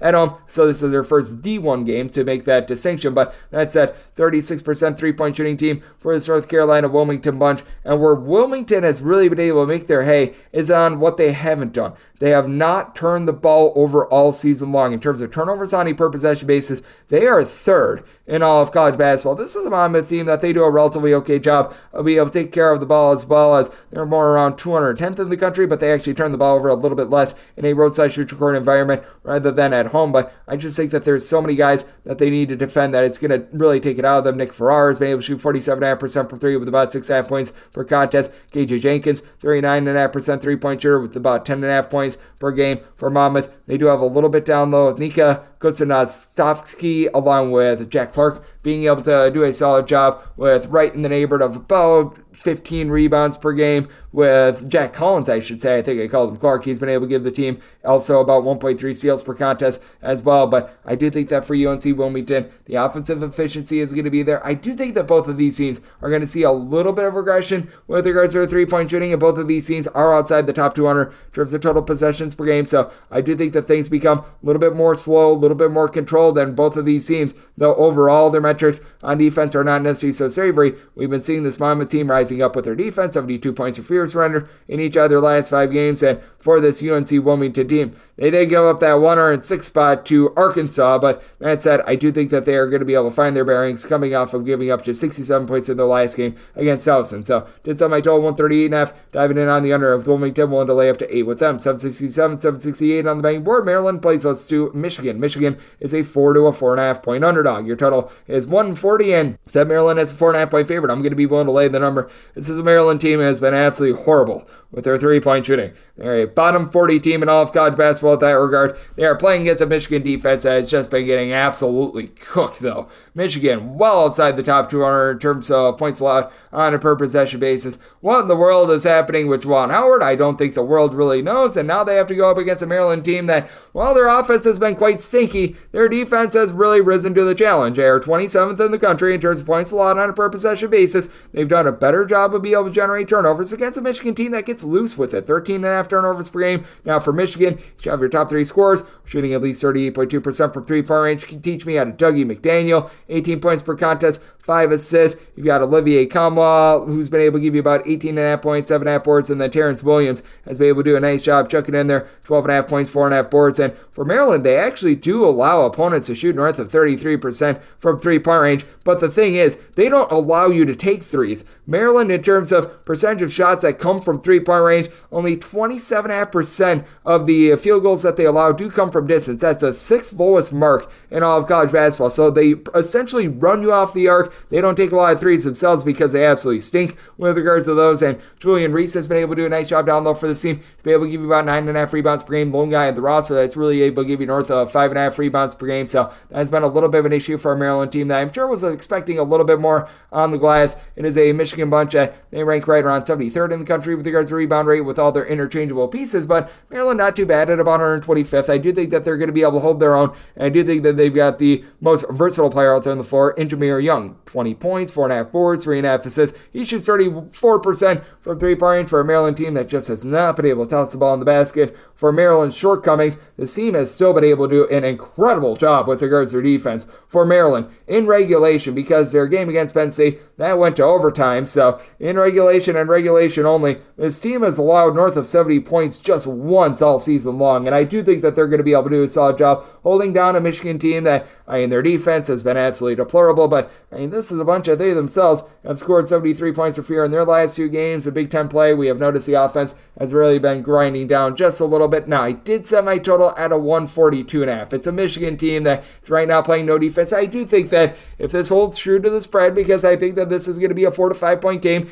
going to get a lot of late game foul long, so I'm going to be looking at the over. That's up with Maryland. Did set them as a 4.5-point favorite, so I'm going to be willing to lay the 4, and I'm going to be taking a look at this total over as well. And then if this sounds like an insert, it is, because I had recorded this preview thinking that Doug McDaniel was going to be in the fold. He is now going to be out of the fold, and as a result, I am now at Michigan being a 7-point underdog with a total of 141. So if you're seeing anything north of a 141, I'm going to be taking a look at the under. Anything that is below 141, still like the over. And with Maryland, now willing to lay up to 6.5 points with this news. 769, 770 on the betting board. It is South Alabama. Their third face-off against James Madison. James Madison, 12.5 to 13-point favorites. Totals between 154.5 and 155. Did set my total 153.5. I'm going to be looking at the under. I do think that South Alabama is going to be able to rise up a little bit more with their defense. This is a team that typically year in and year out, they do a nice job on that side of the ball. This year, 240th in the country in terms of points allowed on a per possession basis. But interestingly enough, for the South Alabama team, they're actually giving up 6.9 points fewer per 100 possessions in a roadside-neutral environment rather than at home. And I do think that we're starting to see a little bit of regression when it comes to this James Madison, just absolutely explosive breakneck offense. They're now shooting about 34.5% from three-point range. I think that this is their watermark. They were shooting for much of the year north of 38% from three-point range. It just didn't seem legit. Now, they have been able to do a little bit of a better job on the glass because you've got TJ Bickerstaff, who comes in for Boston College. He's been able to give this team right in that pocket about 9 rebounds per game. But now you've got Terrence Edwards, Noah Friedel, who both been able to give you about 5.5 rebounds per game. Raekwon Horton, he chips in there about 4.5 boards per contest as well. So James Madison back in the top 100 in terms of overall rebound rate. They go up against a South Alabama team that typically they're able to do a relatively solid job on the glass. This year they're about 258th in the country with this regard. South Alabama does have Thomas Howell, who's able to give you about 7 rebounds per game. For South Alabama, they just haven't been able to find their rhythm in terms of outside shooting. They're shooting about 32% from three-point range. Isaiah Gator, the non-D1 transfer, is able to give you about 16.5 points per contest, and also a big issue and a big reason why South Alabama has been so unsuccessful with regards to being able to hit the glass. Howell's the only guy in the roster that gives you north of 4.5 rebounds per game. Now, one thing that South Alabama does very well is guard the three-point arc away from home. They are overall for the season 84th in terms of opponents' three-point shooting percentage, but in a roadside shoot-to-corner environment, opponents are only shooting about 26.5% from three. That's great, but they also have quite a few injuries, with Judah Brown being out of the fold. He was really their top scorer that was returning from a season ago. Maxwell Land has been in and out of the fold. We haven't seen him really since the beginning of the month of December. And for James Madison, even when they're a little bit off with their three-point shooting, we saw this against Louisiana, they're able to gut it out. This is a James Madison team that does play in the top 30 in terms of total possessions per game. They're only turning the ball over about 11.5 times per game. For playing at that pace, it's been really a testament to how efficient they've been. Michael Green has been able to give you north of 4.5 assists per contest. Now, I do think that James Madison is going to continue to slow down a little bit, as this is a South Alabama team that they're right in the neighborhood about 137th with regards to total possessions per game, but in a roadside shoot-to-corner environment, they're actually playing significantly more slowly than they are at home, and I do think that they're going to look to try to make this game a little bit more yucky and gross, and I think that they have some success with it. It's up by total 153.5. I'm going to be looking at the under, but with James Madison, I do think that they persevere. Defense is starting to look a little bit better. Did set my line at 15.5, so going to be willing to lay it with JMU, and I'm going to be taking a look at this little under as well. 771, 772 on the betting board. It is Appalachian State, and they're in the road face-off against Coastal Carolina, and Coastal Carolina does find themselves as underdogs of 9 to 9.5 points. Your total on this game, it is 147. I did set Appalachian State as a road favorite of 9 points. Here at the 9.5, that is going to be my buy point on Coastal Carolina. Coastal Carolina, to their credit, they've been able to stay at home for pretty much the entirety of the season, so give a little bit of credit there. It is a Coastal Carolina team that they've got guys that are with the glass for them. It hasn't necessarily been too amazing with this regard, but you still have pretty much 3 to 4 different guys that are able to give you 4.9 rebounds per game, including Gianna Ojiaka, who comes over from George Mason. He's been able to do a nice job, 12.5 points, 10.5 boards, right around about a block and a half per contest for a team that in terms of rebound rate, I would expect it to be a little bit better. I do think that they're going to be able to rise up as the season goes along, as they're right around about 126 with this regard, but still should be able to do a solid job against this Appalachian State team that they themselves, they're clocking in more around 145th with this regard, but with Appalachian State, even though they really don't bomb it from three-point range, this team only shoots about 30.5% from three-point range. They've been able to get really good offensive production because they don't really rely upon three-point shots to be able to generate their offense. Only about 10 turnovers per contest, though they don't do an amazing job on the glass. You do have Justin Abson, who's been a nice eraser for the team as well. 2.7 blocks per contest. That has been one of the better marks in all of college basketball. If you look at just raw points scored on a per possession basis, they've been able to overcome their three-point shooting woes, and it's still been a team that offensively has been right around the top 100 in terms of points scored on a per possession basis, more around about 113th, but if you got Donovan Gregory, he's able to give you 13.5 points per contest. He does shoot 38.5% from three-point range. Trayvon Spillers has really been able to come to the forefront for the team as well. He's now been able to chip in their 16-plus points in 4 of the team's last 5 games. CJ Hundley has a little bit of versatility as well, and this is a Coastal Carolina team that they shoot about 32.5% from 3, but what could be a little bit of an issue for them moving forward, that free throw shooting percentage at 62.2%, so if a little bit of trepidation there. If they were the favorite rather than the underdog, I would have more concern, because when you're the favorite, you are taking a lot of late game fouls, and for Coastal Carolina, they're a middle of the road team with regards to opponents' 3-point shooting percentage at 167th. This is an Appalachian State team that has been able to do a very solid job of being able to lock down from 3-point range. Appalachian State, with regards to their 3-point shooting percentage defense, about 155th in the country, allowing opponents to shoot 32.8% from 3-point range. Certainly Coastal Carolina has their woes defensively, but it does feel like they're starting to get some things figured out just a little bit more, and they've been able to get a little bit of better facilitation as well. So this has been a team that has been turning the ball over right around 13.5 times per contest. They've been really lacking that main trigger man, but feels like they have found their guy in John Sanders, who's been able to give you about 3 assists, shoots in the mid-30s from 3-point range, shipping in their 9.5 points per contest. I do like what I'm seeing there, and for this Coastal Carolina team, despite the fact that it hasn't led to necessarily a bunch of straight-up wins, they've been a little bit better defensively, 72 points of fear surrendered to their last 3 games. Meanwhile, it's an Appalachian State team that they themselves have had their offensive struggles, 67 points of fear in 3 out of their last 4 games. So I'm going to be willing to take the points with Coastal Carolina, set them as a 9-point underdog, and it's at my total 143. Appalachian State still a bottom of the road team with regards to total possessions per game, a little bit more of a slow team, so looking at the under and the points with Coastal Carolina. 773, 774 on the betting board. Drexel, it's a road face off against North Carolina A&T. A&T does find themselves as underdogs of 13.5 points. Total on this game is 142. Did set my total 144. I'm going to be looking at the over. North Carolina A&T just absolutely bleeding points at this point. In terms of points allowed on a per possession basis, North Carolina A&T is in the bottom 20 in all of college basketball, 355th to be exact. Now, they've actually been a little bit better at home. At home, they are giving up about 15.5 points fewer per 100 possessions rather than in a road/neutral court environment, but this team still relies a little bit too much on Landon Glasper and not a whole heck of a lot else. Glasper has been tremendous. He's been able to give you about 19.5 points per contest. He's only shooting about 28.5% from 3-point range, but helps flow the offense. And now you're starting to get a little bit more down low as coming into the fold. You've got Jason Murphy, who's only been out there for 6 games, but has been able to give you 7+ rebounds per contest. So that's been helpful, but it's an A&T team that they only shoot about 30% from 3. To their credit, though, they only turn the ball over 10 times per contest. And for Drexel, even though this team is outside the top 250 in terms of total possessions per game, all of a sudden we have seen this massive explosion from Drexel. Drexel has gone to at least 77 points in each of their last 5 games, and it's a Drexel team that has gone to at least 70, and now 7 out of their last 8. Justin Moore has been able to give you more. 3 assists, 4 boards, shooting in the low 30s from 3-point range. It's not a Drexel team that's amazing from 3, but they're up to about 32.3% from 3. That's better than what it was a season ago. Lamar Odom Jr. is helping out down low. He's been able to give you about 6 boards, 7.5 points per contest, and then Amari Williams is a stat sheet sufferer, 1.7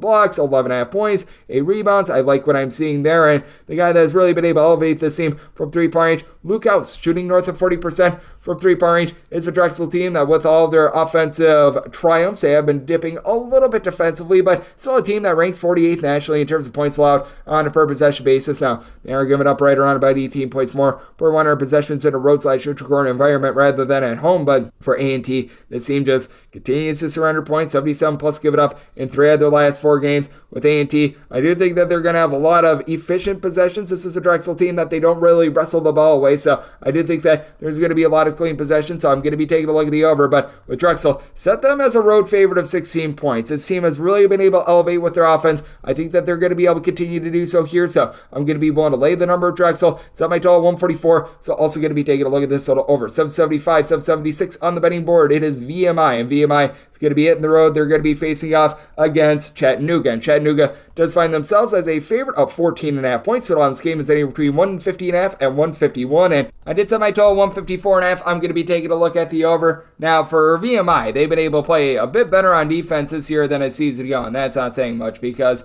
back last season, in terms of points allowed on a per possession basis, this team was literally second worst in all of college basketball. So now that they're inside the top 275, you're feeling a little bit better, but this is also a Chattanooga team that is going to be absolutely able to plow down low. Sam Alexis has been able to do a tremendous job as a double machine. He's able to pop a few threes, and for Chattanooga, reinforcements has arrived for this team. They've got such good chemistry as well, despite the fact that it's just year number 2 for this coaching staff in Dan Earl and company, because they do bring in so many of the guys that made them so successful over at, ironically enough, VMI. This is pretty much the Mr. Earl Bowl, as you've got Hunter Huff, Alontre Bonham, who were playing under Earl 2 seasons ago over at VMI. Bonham was out for the first 9 games because he was a 2-time transfer. Huff has been able to be out there all season long, 16 points, 3 assists, shooting 36% from 3, and since Bonham has become available, 48% 3-point shooting with 16 points per contest. This Chattanooga team is absolutely lighting up the scoreboard ever since he has come back into the fold. They had a little bit of a clunker against Auburn. That's going to happen, but past that, they've really been able to get to 73 plus points in 3 of their last 4 games.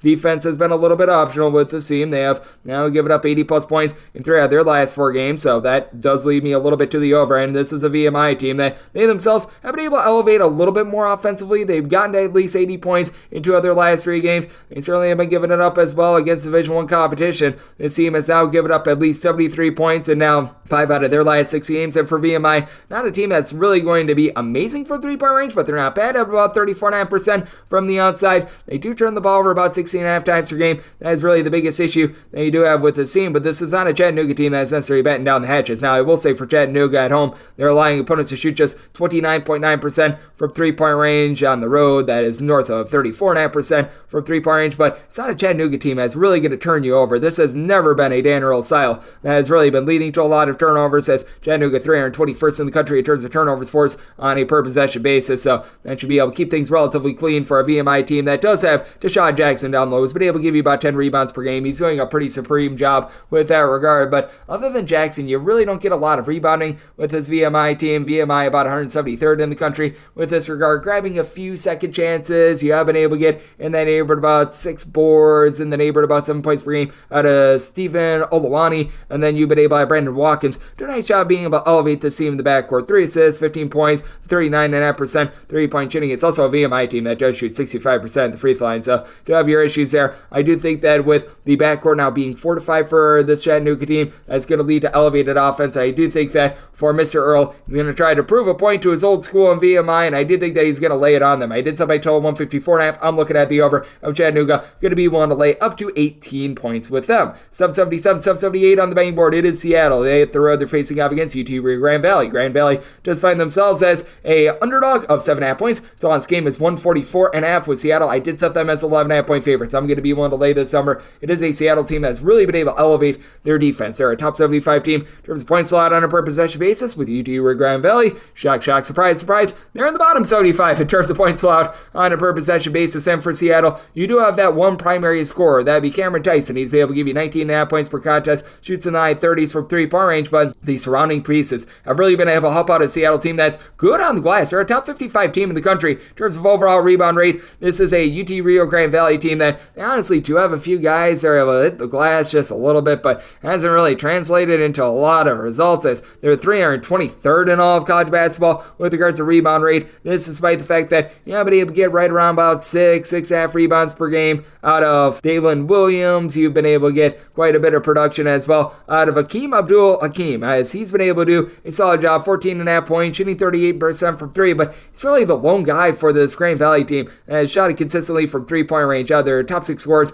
he's the only guy that is shooting above 30% from 3-point range. It is a Grand Valley team that turns the ball over about 15.5 times per contest, and it's not to say that Seattle's supreme with regards to their turnovers that they're generating, about 6 steals per contest, but you've got the Creighton transfer in John Christofelis, who's out in the fold. He's been back for 6 games, giving you 13 points ever since he he's been able to come back. This is a Seattle team that has won all but one of their games with that lone loss coming against Washington in double overtime. They've been able to get to at least 70 points in 4 of their last 5 games, and the defense has still been there as well. The lone game in which they've given up north of 70 points in regulation in their last 5 was that double overtime thriller against Washington. You've got Brandon Chatfield, who's able to give you 6 boards per contest. Kobe Williams right in that fold as well. They're combining for about 3 blocks per contest, so Seattle doing a good job with their interior defense. Got a UT Rio Grande Valley team that's getting just absolutely cooked, by the way. They're giving up at least 78 points in 4 out of their last 5 games, and when it comes to this bunch, I believe that UT Rio Grande Valley has allowed north of 70 points to every single Division I team that they have played thus far this season. I think that's actually north of 74 points, so I do think that Seattle's going to get theirs, but I do think that Seattle's going to do an amazing job defensively. This team has really been able to hunker down, lock it down, so I did set my total on 142.5. I'm going to be looking at the under just because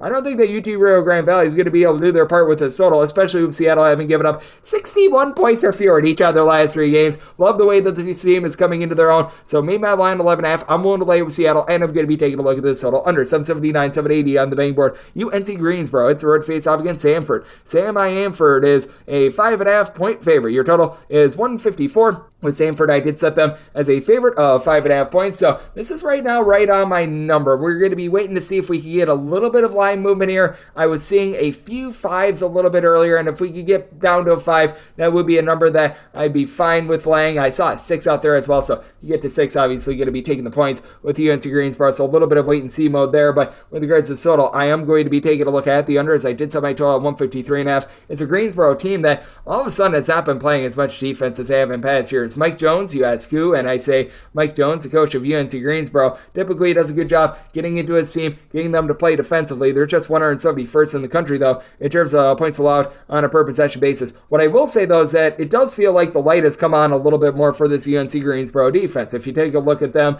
and what they've been able to do over their last 5 games, they've given up 74 points or fewer in every one of them, and the 74 that they gave up was a High Point. High Point is a top 25 team in the country in terms of points scored on a per-possession basis. Prior to that, they gave up 72 to Marshall's in the top 50 with regards to tempo, so I do think that this team is actually starting to find it a little bit more defensively, and for this Greensboro bunch, they now get Mikhail Brown-Jones back in the fold, the transfer from VCU, currently shooting 54.5% from 3. We're going to see some regression there, but in the 2 games since he has been back, combined 30 points, 19 rebounds, so he is back to where he was. You've got the Langley brothers, Kobe and Keyshawn Langley. Kobe does a little thing, 6 assists, 2.3 steals per contest on 37% three-point shooting, and Kobe, Keyshawn is able to shoot about 36.5% from 3, 14 points per contest from really both of these guys. Shoot between 36.5 and 37% from 3, so it is very much true out of both of them. The big concern for UNC Greensboro is being able to match up down low, because other than Brown-Jones, you really don't have anyone on this roster that gives you north of 5.5 rebounds per game. As a matter of fact, rebound rate for UNC Greensboro is clocking in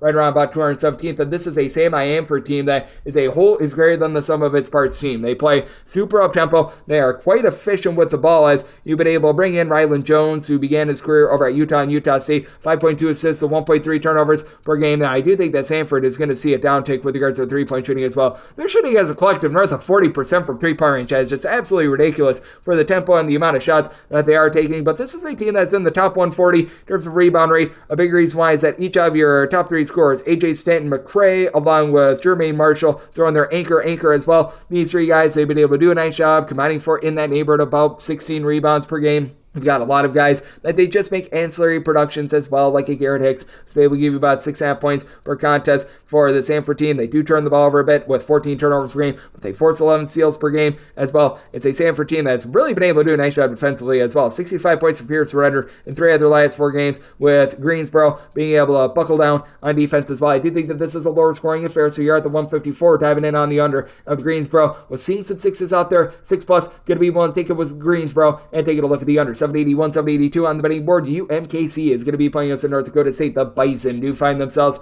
as a road underdog of anywhere between 2 to 2.5 points, and your total on this game, it is 143.5. Did set my line at a 2.5, so if we're able to get a 2, I'm going to be willing to lay with UMKC. This sticks up to a 3+, that'll be my buy point on North Dakota State, but sort of thinking that we're going to get 1.5s to 2s with the reputation of North Dakota State, and it is a North Dakota State team that very much has been scuffling on defense. Now, they've gotten back to basics. statistics. They're playing quite a bit more slowly than he did a season ago, but 351st is North Dakota State in terms of points allowed on a per possession basis, and Marvin Menzies has done a pretty deplorable job with this UMKC defense as well, 250th in the country, but one of the strangest splits that I have seen in quite some time.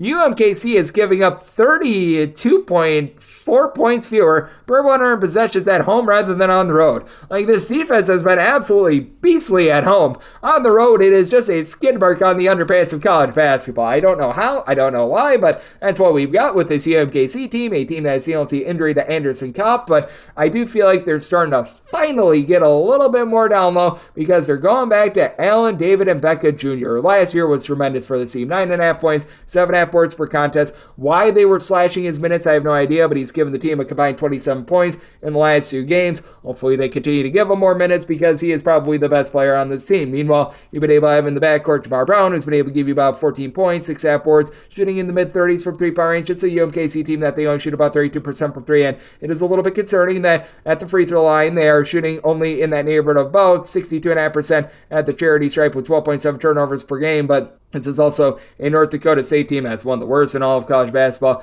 at being able to generate turnovers. Now, they themselves have been able to have some success out there in the backcourt. Bowden Skunberg has been able to give you 15 plus points. He shoots in the mid-30s from three-point range. It's a North Dakota State team that we'd like to see a little bit more down low from Andrew Morgan. He's 6'10". He only gives you about 4.5 boards, but he's able to let it fly from three-point range. He's been able to give you about 9 to 10 points per contest. But for North Dakota State, we talk about the Oman road splits of UMKC. They are allowing opponents to shoot 41.5% from three-point range when they're away from home. That's just absolutely terrible. And with Morgan just legitimately refusing to rebound the ball for this North Dakota State team, they've been getting lambasted on that front as well. North Dakota State 276th in all of college basketball with regards to rebound rate. You've been able to have Damari Wheeler-Thomas be able to give you 3 assists and 1.7 turnovers per game. So despite the fact that North Dakota State doesn't generate a lot of turnovers, they only turn the ball over about 10.5 times per game themselves. They're a slow and controlled team that they give it up on defense. They score relatively okay on offense, but North Dakota State has really seen their offense start to really go on them, as this is a bunch that against D1 competition. They have now scored 66 points or fewer in 3 of their last 5 games. Meanwhile, they've given up at least 75 points in each of their last 5. Meanwhile, for UMKC, defense has actually been relatively solid. They have given up now 70 points or fewer in 4 of their last 5 games. So I do think the UMKC is going to be able to hold up here. I'm going to be willing to lay up to 2 with them. And did somebody total at 140.5. I do think the UMKC comes to the forefront with their defense in a little bit more of a slow and controlled game. Looking at the under end, good be willing to lay with the Kangaroos of UMKC. 783, 784 on the betting board. Utah Valley,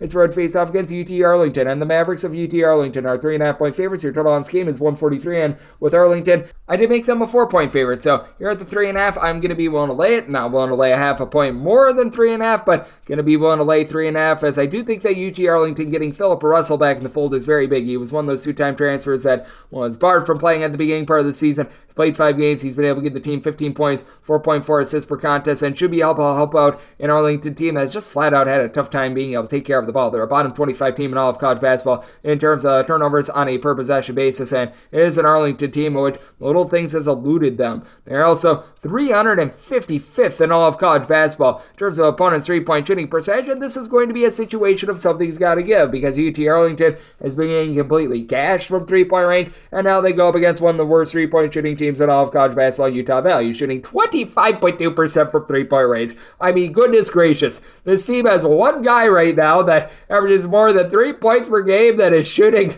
above 29% from 3-point range, and has shot more than 4 threes this season. That would be Caleb Stone Carrawell, 12 points per contest, shoots 32% from 3. Comes in from the old Austin Peay Governors. Now, they do have Javon McClanahan along with Drake Allen, who have been able to do a solid job giving the team some facilitation, 6.6 assists. They combine for about 3 turnovers per game, so that's been halfway decent. You've been able to get a little bit of something down low with Nate Shaminga, give you about 4.5 rebounds, and then Trayvon Doris, starter over at Utah State last season, 7.5 boards, block and half per contest. This is a Utah Valley team that I think is going to be able to do a relatively solid job down low, but you also take a look at this UT Arlington team, and they've got guys that are able to do a solid job down low as well. Shamari Wilson along with Juan Gordon have both been able to give you about 7.5 rebounds per game. It's a UT Arlington team that they don't have the world's greatest rebound rate, because outside of those 2 guys, it's a little bit more hit or miss, but with UT Arlington, about 130th in all of college basketball with regards to rebound rate, and at home, this goes to 59.5%, where they really get destroyed on the glass is on the road. Meanwhile, Utah Valley, they're about 228th in all of college basketball with regards to their rebound rate. You do have Makai Williams for this UT Arlington team, who's been turning the ball over a little bit too much, but for this UT Arlington team,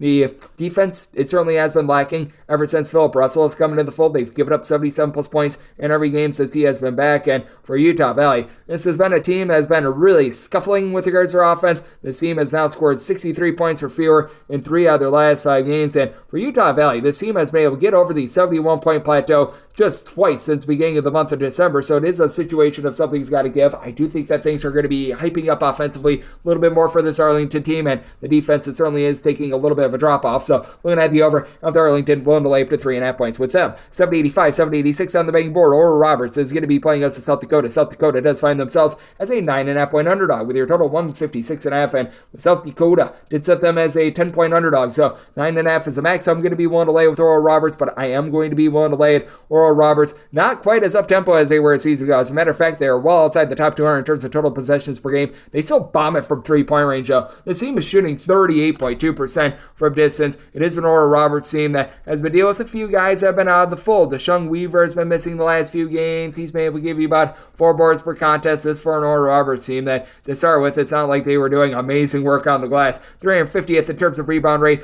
though they've been able to rebound a little bit better at home, and this is really the only thing that they do better at home rather than on the road. They're actually giving up right around 9 or 10 points more per 100 possessions at home rather than on the road. A lot of this is because many of their home games are against Summit League competition, and the Summit League defense is an illusion. It does not exist, and a South Dakota team that's very much Exhibit A with this regard. South Dakota, in terms of points allowed on a per possession basis, they are outside the top 200 as well. Now, they have been able to get quite a bit of something down low, as you've got Lot Fione, who's been able to give you about 13.5 points, a little bit over 10 boards per contest. Paul Bruns is able to give you a double-figure amount of points per game. He's been able to chip in there a little bit of rebounding as well. So that's been relatively solid for the South Dakota team. South Dakota is actually about 113th in the country with regards to rebound rate, rebounding better on the road rather than at home, and they do shoot 36% from 3-point range as well. Where they really get destroyed, though, is really with the strength of this Oral Roberts team that is from 3-point range. South Dakota, in terms of their 3-point shooting defense, 324th in all of college basketball, allowing opponents to shoot 38.4% from 3-point range. Got Boston Holt, who for the South Dakota team has been able to shoot about 37% from distance, chips in there, 2.5 assists, double-figure amount of points,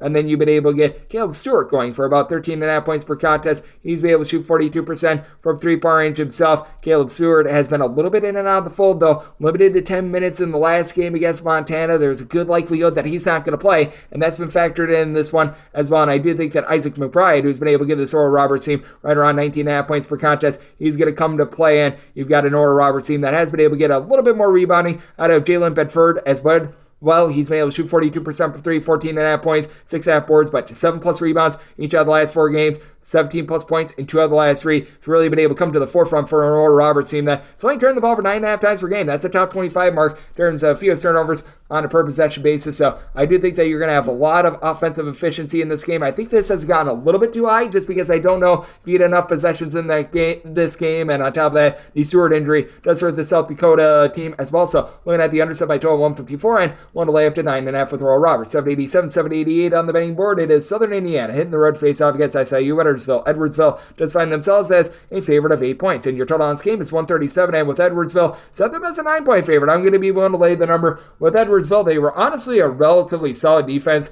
a season ago, and that has been flushed straight down the toilet, as in terms of points allowed on a per possession basis. That's how you Edwardsville, 306th in all of college basketball. Good news is they give up 7.3 points fewer per 100 possessions at home rather than on the road. And this is a Southern Indiana team that a season ago they were tremendous on offense, and that has been flushed straight down the toilet because they lose each other top 6 scorers from a season ago. So not too terrific, and it's a good old situation of something's got to give. With Southern Indiana, they do have someone down low in A.J. Smith, who has been able to do a solid job, giving you about 9.5 rebounds per game. Meanwhile, DeMarco Minor, he has been major. It's not often that you see someone at 6 feet tall be able to give you 8.5 rebounds per game, but that's exactly what this man is doing. He's been able to chip in there right around about 12.5 points, 2.5 assists, so I really do like what he's doing for an SIU Edwardsville team that a season ago, they were very inefficient with their offense. They still have the Wright brothers and Shamar Wright along with Lamar Wright. Both of these guys have really been able to elevate this offense. Lamar Wright, 10 points on 38% 3-point shooting. Shamar shoots 37% from the outside, steal and a half, 4 boards, leads the way with 15.5 points per game. And then Rayshawn Taylor has been able to chip in there a little bit over a steal per contest as well. It's a SIU Edwardsville team that's down to about 10.5 turnovers per game. They're shooting about 36% from 3-point range. Now they're getting lambasted on the glass. They're about 256th in all of college basketball in terms of total rebound rate, but despite the fact that you got A.J. Smith in the fold, it's a Southern Indiana team that isn't a whole heck of a lot better. They're more around 175th with this regard, and for Southern Indiana, they're now turning the ball over north of 11 times per contest. Jack Champion, he's been able to give you about 4 assists to 2 turnovers per game, but it's actually manifested itself now to 14 turnovers per game. You've been able to have right around about 15 points per contest out of Jeremiah Hernandez. Hernandez has been not really lighting it up from 3, and it's a Southern Indiana team that as a whole, they shoot 30.8% from 3-point range, and they really don't guard the arc as well. For Southern Indiana, in terms of opponents' 3-point shooting percentage, that's 36.4% away from home, and I do think that Edwardsville going to find a little bit more with their defense, especially at home, holding opponents to shooting about 30.5% from 3-point range at home, so I do like Edwardsville to be able to cover this number and to be able to rise up a little bit more with their defense. At my total 133, diving in on the under with Edwardsville, did set them as a favorite of 9, so I'm going to be willing to lay this number. 789, 790 on the betting board. St. Thomas plays host to South Dakota State. South Dakota State just find themselves as an underdog of 2 points. So now this game is 137.5 with South Dakota State. I did set them as a underdog of 1.5 points. Being able to get 2+, I'm going to be willing to take the points, and I'm really impressed with this St. Thomas team. This St. Thomas team, they play super slow. They're in the bottom 20 in terms of total possessions per game. They just go out there and execute. They're a top 125 team in terms of both points scored and points allowed on a per possession basis. The one fear with them is that they really don't have a lot of size. Now, granted, it's a South Dakota State team that they themselves aren't necessarily batting down the hatches with regards to size, but their rebound rate is in the bottom 75 at home among teams in all of college basketball. I think that could be a little bit of an issue against the South Dakota State team that does have Mr. Do-It-All in Zeke Mayo. 17.5 points, 6 boards, 3.5 assists per contest for a South Dakota State team that has really grinded down their tempo as well. This team is outside the top 250 in terms of total possessions per game, and something that could be a difference maker in this game. The fact that St. Thomas has been one of the more controlled teams in all of college basketball. They don't turn the ball over a lot. They shoot north of 70% at the free throw line. They do the little things well. And for the South Dakota State team, they only shoot about 64.5% at the charity stripe. But that said, you've got guys that are able to really light it up from 3-point range. Of your top 5 scorers that made at least 1 3 this year for South Dakota State, they all shoot at least 37.3% from 3-point range. So you got Luke Capel along with Charlie Easley combined shoot 39% from the outside with about 21.5 points per contest. This is a St. Thomas team that has really been able to work on their defense, but they still are a bunch that I have my question marks with their 3-point shooting defense. They're a top 75 team in the country. A lot of this has come against teams that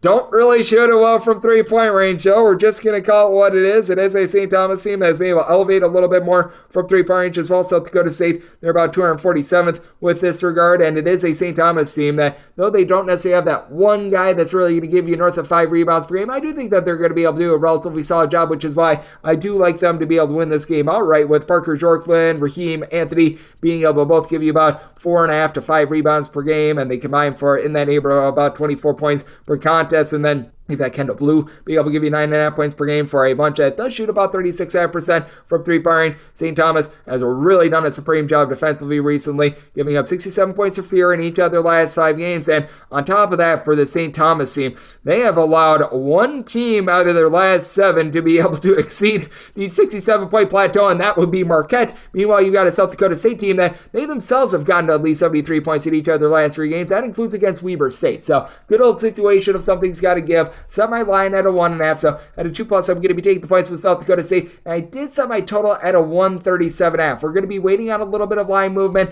I'm seeing this ticking upward a little bit with regards to the juice, so if we do get to 138, going to be looking at the under to go along 2+ here with the Jackrabbits. 791, 792 on the betting board. Omaha's going to be playing us in North Dakota. North Dakota does find themselves as a underdog of 3 points. Your total on this game is 146.5 with North Dakota. I did set them as an underdog of 2 points, so I'm going to be willing to take the 3+ here. It's an Omaha team that has really grinded down their tempo. They're well outside the top 250 in terms of total possessions per game. In North Dakota, they're never really a team that's going to be looking to run it and gun it. North Dakota, they're a little bit better on defense this year. It's not saying much, as this is a team that they constantly find themselves in the bottom 50 in all of college basketball in terms of total possessions per game. So the fact that they're 277th, honestly, is not bad. And strangely for North Dakota, they're giving up 9.2 points fewer per 100 possessions on the road rather than at home. They've been able to do an okay job down low, being able to get 6 boards, 7 points per game out of Amar Kulojovic. You've got an Omaha team that has been able to get some relatively good production out of Markel Sutton, who's been able to give you 6 boards per contest, and then Frankie Fiddler, he has been playing the fiddle as the number 1 fiddle for this team. 5 boards, 2.5 assists, 17 points per game, shooting 37% from 3 for an Omaha team that, to their credit, they don't really turn the ball over a lot, about 10.5 turnovers per contest. Now, with that said, this has been a team that has been completely clocked on the glass. Nebraska, Omaha, in terms of rebound rate, 264th in all of college basketball. Actually do a solid job at home. On the road is where they really do have their issues. North Dakota, relatively on par with that, 251st in the country. Once again, they've got a better rebound rate on the road than they do at home, and this is an Omaha team that is looking for a little bit more facilitation out of J.J. White. Last season, 4 assists, 9.5 points per contest, down to about 7 points, about 2.5 assists per contest. It is a North Dakota team that really is not shooting well from three-point range, shooting about 30.5% from three-point range. For North Dakota, it certainly has been a team that's had a tough time being able to guard from the outside, but in a roadside shoot-to-guard environment, they do hold opponents to shoot 33.9% from 3. It's an Omaha team that they do allow opponents to shoot right around 36% from 3 at home. Meanwhile, it's about 30.5% on the road. Honestly, both of these teams do have better road numbers than home numbers, which I do think that North Dakota going to be able to hold their own in this spot. I did set my total at a 142. I do think that this is going to be a lower tempo game. Going to be looking at the under. I do think that North Dakota holds it down defensively in this spot. I did set my number at 2, so looking at the points for North Dakota and the under. 793, 784 on the betting board. Southern Miss, it's a road face-off against Louisiana Monroe. Monroe does find themselves as a home underdog of 4 to 4.5 points. Total on this game going to be getting it between 142.5 and 143. Southern Miss has seen one of the biggest tempo changes in all of college basketball because Andre Curbelo has come into the fold. Southern Miss, without Andre Curbelo, was a relatively slow and controlled team. As a matter of fact, they're still 190th in the country in terms of total possessions per game. If you look since Andre Curbelo has come into the fold, though, they're playing at a clip of about 7 to 8 possessions per game more rather than when he was out of the fold, though. So you do need to adjust these totals very appropriately for Southern Miss. So I'm going to be taking a look at the over. I did set my total at 144 now. They go up against the Louisiana Monroe team that is one of the slowest teams in all of college basketball. And for Louisiana Monroe, this team really doesn't do anything great. I wish I could put it any other way, but that said, with Louisiana Monroe, I do think that Tariq LaCour is going to be able to have a little bit of success in this game. He's been able to give the team about 10.5 points, shooting 34% from three-point range. Really scuffled to begin the season, but coming off of a nice 24-point performance against Georgia Southern, perhaps that's exactly what he needed to get going. This is a Louisiana Monroe team that has been stuck in the mud with their offense. They're well outside the top 3 in terms of points scored on a per-possession basis, and as a matter of fact, they have scored 68 points or fewer each of their last 4 games. But since Andre Curbelo has come into the fold, Southern Miss has allowed 71-plus points in every one of their games. This is a team that now they have been able to elevate their offense 72-plus points in 4 of their last 5 games. And for Andre Curbelo, he's given out quite a few assists. He's been able to chip in their 14.5 points, but he shoots 11% from three-point range with nearly 4 turnovers per contest. So while the numbers look gaudy, at the same time, he does allow a lot more defensively as well. Now, Austin Crawley, I love what he's been able to do for the team. 15.5 points, shooting about 32.5% from three-point range. And what Curbelo actually does to be able to help out this team is he's helping out a team that just really hasn't been able to get a lot down low. As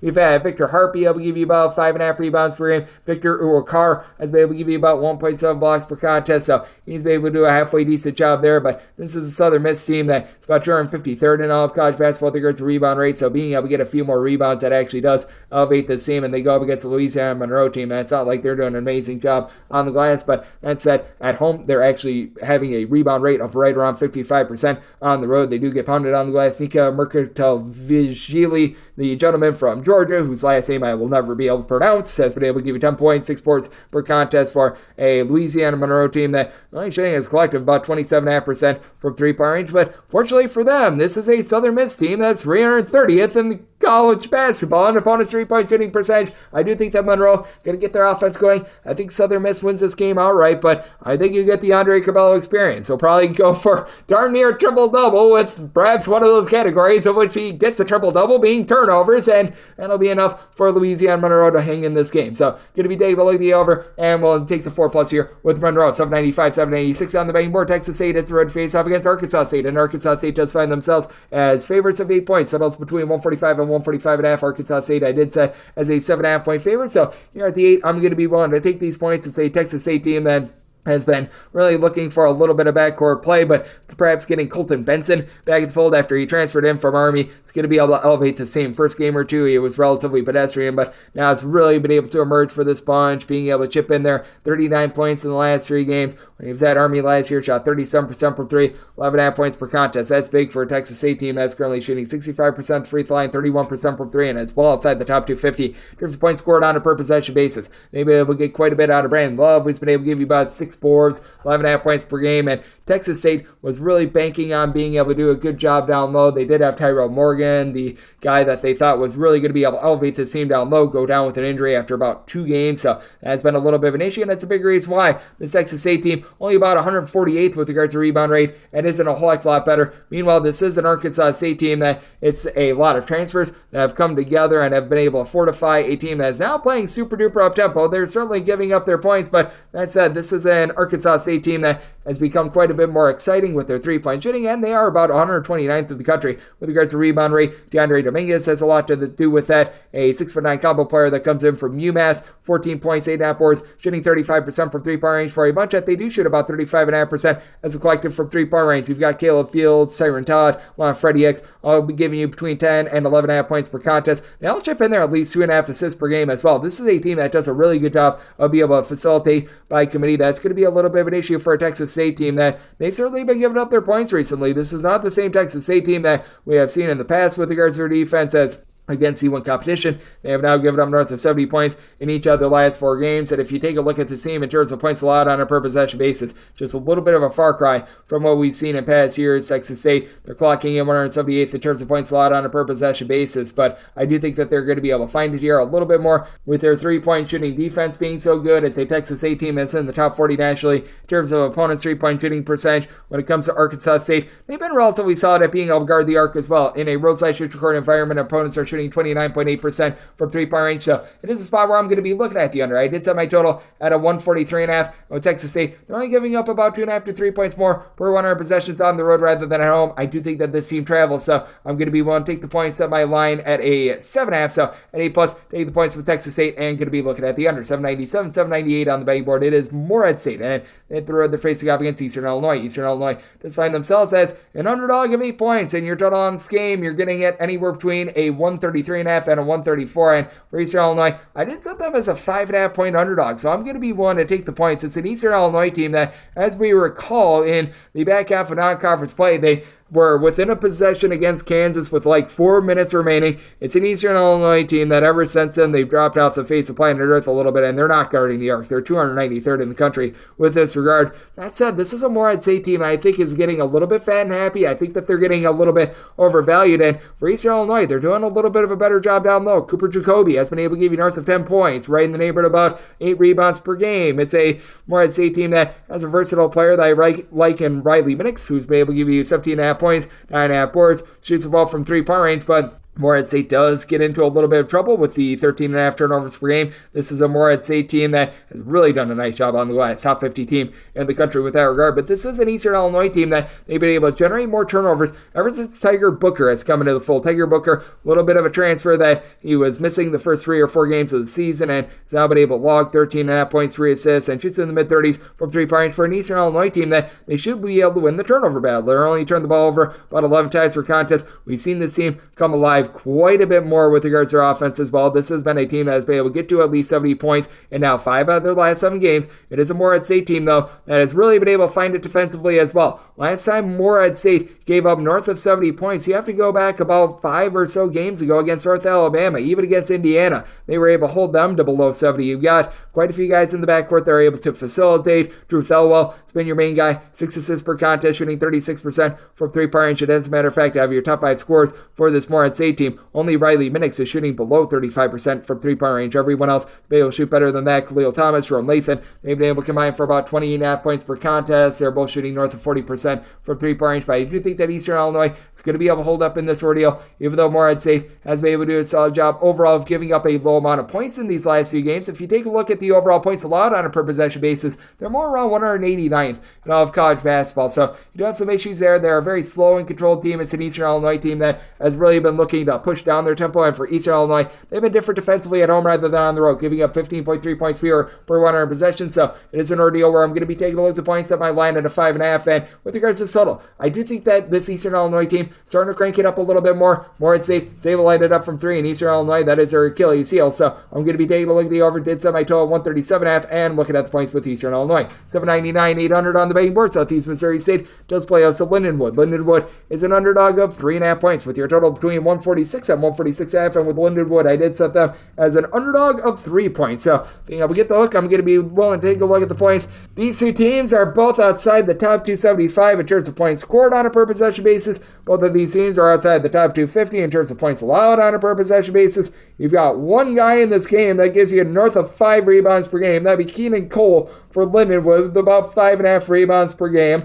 You've got one guy in this game that gives you north of 2.5 assists per game. That'd be Rob Martin with 12 points, 3.3 assists per contest. Alcorn Sparta as well for Southeast Missouri State is able to give you 3 assists per contest, but man, it is rough. I am going to be willing to take the points as I do think that for Southeast Missouri State, they're just not going to be able to bury enough threes in this game. They shoot 30.5% from three-point range as a collective. They've lost Philip Russell, their top scorer in the offseason, and that has really caused them to be all sorts of disjointed for the Southeast Missouri State team. They themselves have not really been able to guard the three-point arc as they are 272nd in all of college basketball in terms of opponents' three-point shooting percentage. And I will say, to the credit of Lindenwood, in a road/shoot-to-court environment, they do allow opponents to shoot just 30% from three-point range. Lindenwood, I think, is going to have a little bit of an advantage down low, and it's not like this Lindenwood team is necessarily batting down the hatches with regards to their defense. They're 263rd in all of college basketball, but you know what? Along the perimeter, they've been able to generate a few steals. It's the Southeast Missouri State team that, in terms of points allowed on a per possession basis, 318th. Both of these teams have really had to slow down their tempo because they just don't have a lot of guys that are able to really run an up-tempo style. And I do think that for Lindenwood, you're going to be able to get some relatively good production, not just out of Cole's been able to lead the way with 17.5 points per game, but Darius Bean, who comes in from Northern Illinois, 13.5 points per contest. Now, it's a top-heavy team. These are the only two guys that give you north of 8 points per contest. Lindenwood only shooting about 27.5% from three-point range in their own right, but I do think that they're going to be able to punch a ball inside. It is a Lindenwood team that against the Division I teams, 62 points or fewer scored in each of their last 3 games. Defense has been relatively okay for them. 73 points or fewer surrendered in 3 of their last 4 against Division I competition. Meanwhile, for Southeast Missouri State, they themselves in games that have wrapped up in regulation, as they did play a game against Southern Indiana that went to overtime, they have scored 64 points or fewer in 3 of their last 4. So I do think that this is going to be a bogged-down, defensive-oriented game. I'm going to be taking a look at the under, and I set my line at a 3, so here at a 3.5, going to be taking a look at those points to go along with this total under, as I set my total at a 135, 801, 802 on the betting board. UT Martin is going to be playing us to Western Illinois. Western Illinois just find themselves as an underdog of 6 points. This game is 152.5. With Western Illinois, did set them as a 9-point underdog. I'm going to be willing to lay this number. It's a UT Martin team that's running it and gunning it for all humanity. Top 10 team in the country in terms of total possessions per game, but I really like their main 2. Jacob Cruz along with Issa Muhammad have been able to do an incredible job down low, with Cruz being able to give you about 16 points, 7+ boards per contest, shoots it well from three-point range. Muhammad has also been able to do a nice job in the post as well. I guess they've really got a big 3 because Jordan Sears is their main scorer. He's been able to do a really good job supplying 19 points per game and still shoots well north of 40% from three-point range. I do think that we're going to see a little bit of regression with that regard. When you're shooting 46% from three-point range, that's a little bit tough. But that said, for UT Martin to play at this pace and only turn the ball over about 12.5 times per contest, that really is a good feat. And now they're going to be going up against a squad in Western Illinois that has been able to improve a little bit defensively. Adam Cisse down low is able to give you 11+ rebounds per game, and you've got a bunch in Western Illinois that has been really good at being able to guard the three-point arc. This team is in the top 65 nationally with that regard, but you do have someone like AKK Curry that's able to give you a little bit of versatility for UT Martin at 6'6", throws in there a steal. Last year shot in the mid-30s from three-point range, more like 28% this season, but 9.5 points, 4.5 boards per contest. It is a Western Illinois team that has been really looking to Ryan Myers. He transferred from Iona to be able to elevate this team with regards to their facilitation. 3 assists, 12.5 points. It does shoot 45.5% from 3, but for Western Illinois, they do turn the ball over north of 14 times per contest, and they shoot just 61% at the free throw line. They went through a coaching change in the offseason as Rob Jeter took that Southern Utah job, so they've been in a little bit of transition with that regard. Western Illinois, not the worst team with regards to their defense because they do a relatively solid job on the glass, 162nd in the country in terms of points allowed on a per possession basis and a top 35 team nationally with regards to rebound rate, but that does slide quite a bit on the road. And this is a UT Martin team that they've got a 55% rebound rate at home. I do think that they're going to be able to do a nice job holding up down low. I do think that for this Western Illinois team, they're going to be able to do a good job containing this UT Martin team a little bit more from the arc, but I do think that Martin is still going to get there as they do a really good job cranking things up tempo. And this is still a Western Illinois team that is a mid-tempo team that still has someone like Josiah West who's able to give you about 9 points, 6 boards per contest, and James Senn has been able to throw in their 14 points per game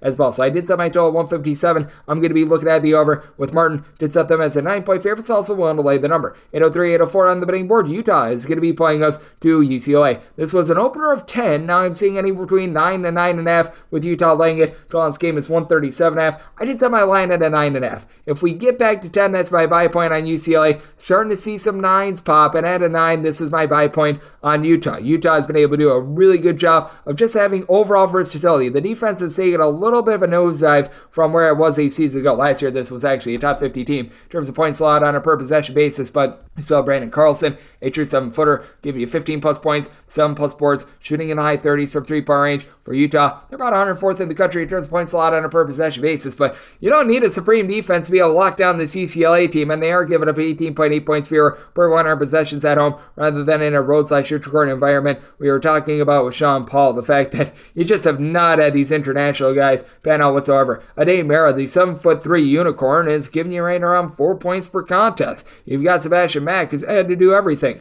for the team. 14 points, shoots only about 29% from 3 for a UCLA team that's shooting a ghastly 29% from 3-point range. And UCLA, they don't do a bad job on the glass. You've got Adam Bona down low, who's been able to give you a little bit over 2 blocks. He's been able to chip in there 7 rebounds per contest. It's a UCLA team that's right around 100th with regards to rebound rate. For Utah, they're about 93rd, so able to find a little bit of success there. Just finding options to be able to score the ball. Laser Stefanovic, he comes in from Utah. It's a little bit of a revenge game here. He hasn't necessarily panned out with that regard. He's like 272nd in the country in terms of points scored on a per possession basis. Meanwhile, you've got yourself a Utah team that has been in the top 65 with this regard. Utah's Raleigh Worcester, who has been able to do a really good job with about 6 assists, 2 turnovers per contest. Utah as a whole, they're shooting 37.5% from 3, and UCLA has been able to do a relatively solid job being able to guard the 3-point arc. But for this UCLA team, it's hard to defend when you've got 5 out of your top 6 guys for Utah. I'll give you north of 4 rebounds per game, including Gabe Madison, shooting 46% from 3 at a 9 or less. I'm going to be willing to lay it with Utah, and I just flat out don't think that UCLA is going to be able to do their part with this total. UCLA's MO is very simple. They're trying to make things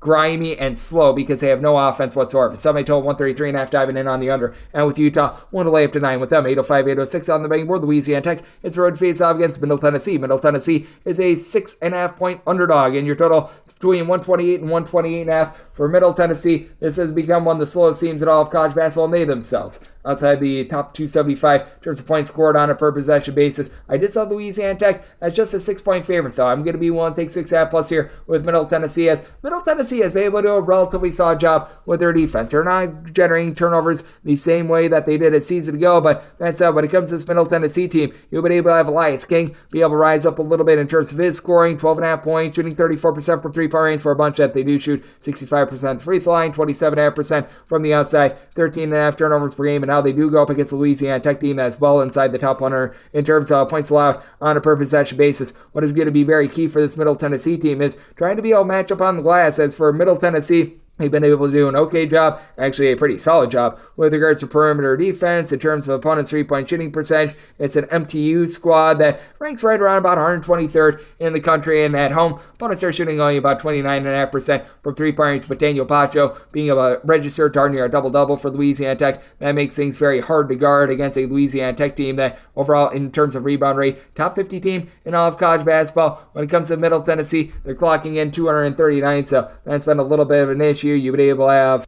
Jared Coleman-Jones be able to supply about 8 points, 6.5 rebounds per game. So he's been able to give you a little bit of something. And then on the flip side for Louisiana Tech, you do like Isaiah Crawford being able to chip in there 15 points, shoots 38% from 3, and for Louisiana Tech as a whole, they are shooting 36% from 3-point range. Talik Chavez has been able to shoot 40% from 3-point range. He's chipping in there right around 12 points per game. Drayvon Magnum last season was actually a really good 3-point shooter for this team. This year, it's down to about 27.5% from distance. You got to expect a little bit of progression with them, perhaps a little bit of regression with some of these other guys as well. But for Louisiana Tech, that 3-point shooting really doesn't travel. 38% 3-point shooting team at home in a roadside-neutral court environment that does fall to 33%. I do think that this becomes a little bit of a grinder of a game, but a game that I do think is going to be close enough for late game following, which is why I did set my total at 129. Set me just a little bit over the top on this total. Going to be taking a look at the 128 over. And for Louisiana Tech, going to make them a 6-point favorite, so 6.5 plus, taking the points with Middle Tennessee. 8 of 7, 808 on the betting board. CSUN, Cal State Northridge is on the road facing off against UC Davis.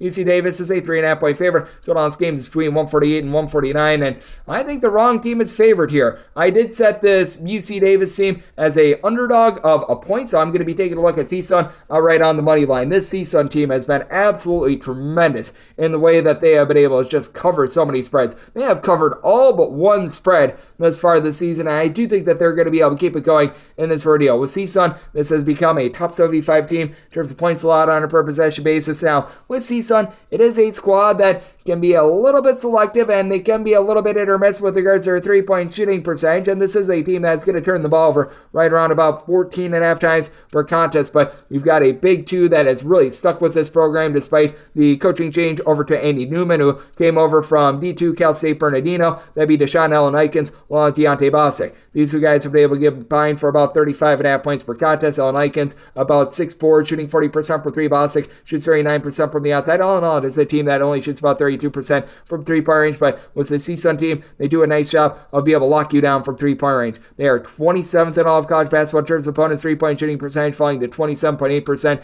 in a roadside neutral court environment. Meanwhile, you've got a UC Davis team that they're going to have the best overall score in this game. Elijah Pepper is able to give you 5 boards, 20 plus points per contest for UC Davis. So they're a team that they've been able to do a relatively solid job defensively as well. Top 125 team in terms of points allowed on a per possession basis. They're allowing opponents to shoot only about 32% from 3-point range. So I've been rather impressed by what I've been seeing out of them. But this is a Cal State Northridge team that I do think is going to be able to do a solid job down low, as they are 10th in the country in terms of rebound rate. UC Davis more around 191st, and the big thing for this UC Davis team is just finding some help for your main two. I was mentioning Pepper a little bit before. Ty Johnson, he's been able to do a nice job being able to chip in there about 15 plus points per contest.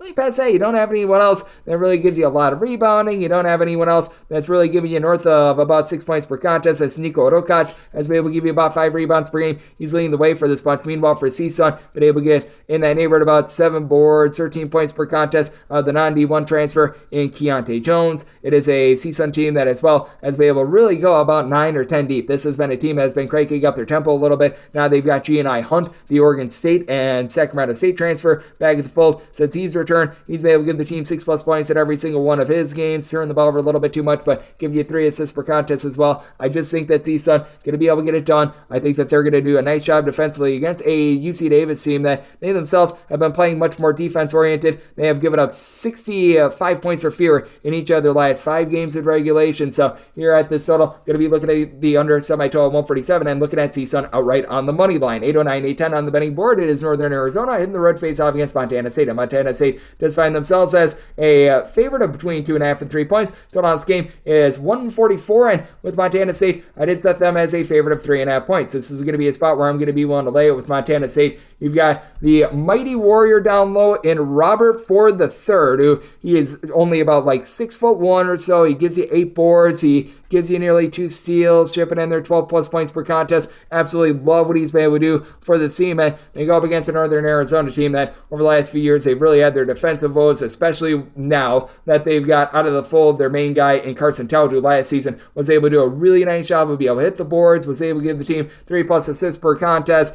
Now that he's out, they've been trying to mix and match, as Trent McLaughlin has been able to give you about 15 points per contest. It's a Northern Arizona team that from 3-point range, they're only shooting about 33% from 3, and they really like the fundamentals, as this team shoots only about 63.5% the free throw line. They are turning the ball over about 13.5 times per contest as well. Meanwhile, you've got a guy in Oakland Ford who's been able to give you about 3 assists, 9.5 points per contest, so that's been able to help out this Northern Arizona team just a little bit. But for Montana State, what I do love for this bunch is the way that they've been able to have so many guys be able to just take care of the ball, only about 11.5 turnovers per game. They shoot 75% at the free throw line, and in a nip and tuck game, each of your top 3 scorers have been able to shoot north of 80% at the free throw line. Granted, they've been dealing with quite a bit of injury out of Patrick McMahon, probably going to be out of the fold once again. He's been dealing with injury really since late November, early December, but that said, you've got Brandon Walker, so able to give you about 12 points, 3 boards per contest. He was dealing with a little bit of ailment towards the beginning part of the season as well, but has really been able to rise up, has been able to give this team some nice production down low. You've got Eddie Turner, who's able to give you 4 assists, 1.7 steals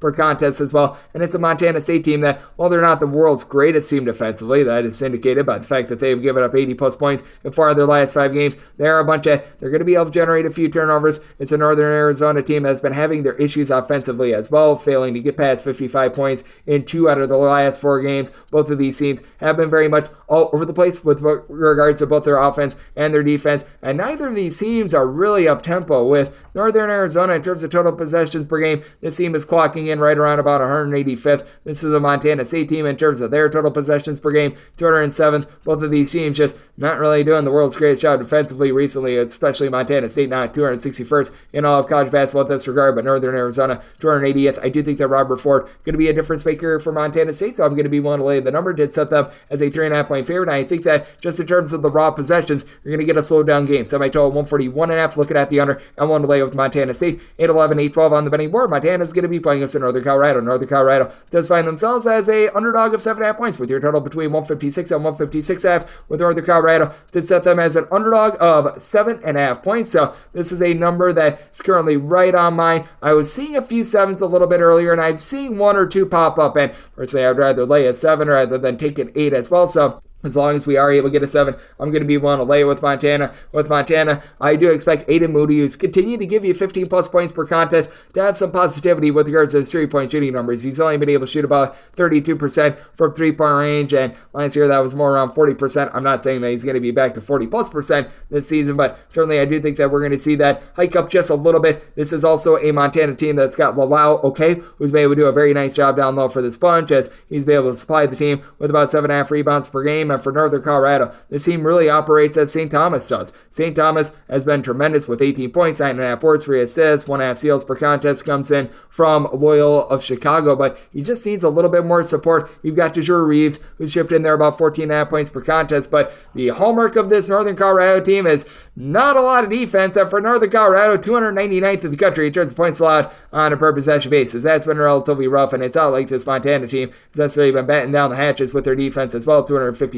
in all of college basketball, but for Montana, they are giving up about 15 points fewer per 100 possessions at home rather than in a road/neutral court environment. And for Montana, they do a solid job taking care of the ball, 10.5 turnovers per game. They're only shooting about 31% for 3, but Deshaun Thomas at 6'8", a little bit of matchup nightmare, shooting north of 40% from 3-point range against a Northern Colorado team that I think is going to get absolutely cooked from 3-point range in this game. Northern Colorado 357th in all of college basketball with regards to opponents' 3-point shooting percentage. And for Montana, they're only allowing opponents to shoot 31.5% from 3-point range at home. So this is a spot where I did set my line at a 7.5. Here at a 7 or less, going to be one to lay with Montana. And with the total, I did set it out at 155.5. This is not a Montana team that's going to be looking to run and gun at 285th in the country in terms of total possessions per game. So I think that just in terms of raw possessions, you come up a little bit short in this spot of an over. So I'm going to be taking a look at the total under. And when it comes to Montana, I did set them as a favorite of 7.5 points, so one to lay up to 7. 8-13, 8-14 on the betting board. Abilene Christian, they're going to be on the road. They're going to be playing against Grand Canyon. And Grand Canyon does find themselves as a favorite of 15 points. Their total on this game, it is 150.5. Did set my line at 16. I'm actually going to be one to lay with Grand Canyon. Grand Canyon has been just an overall juggernaut thus far this season in the way that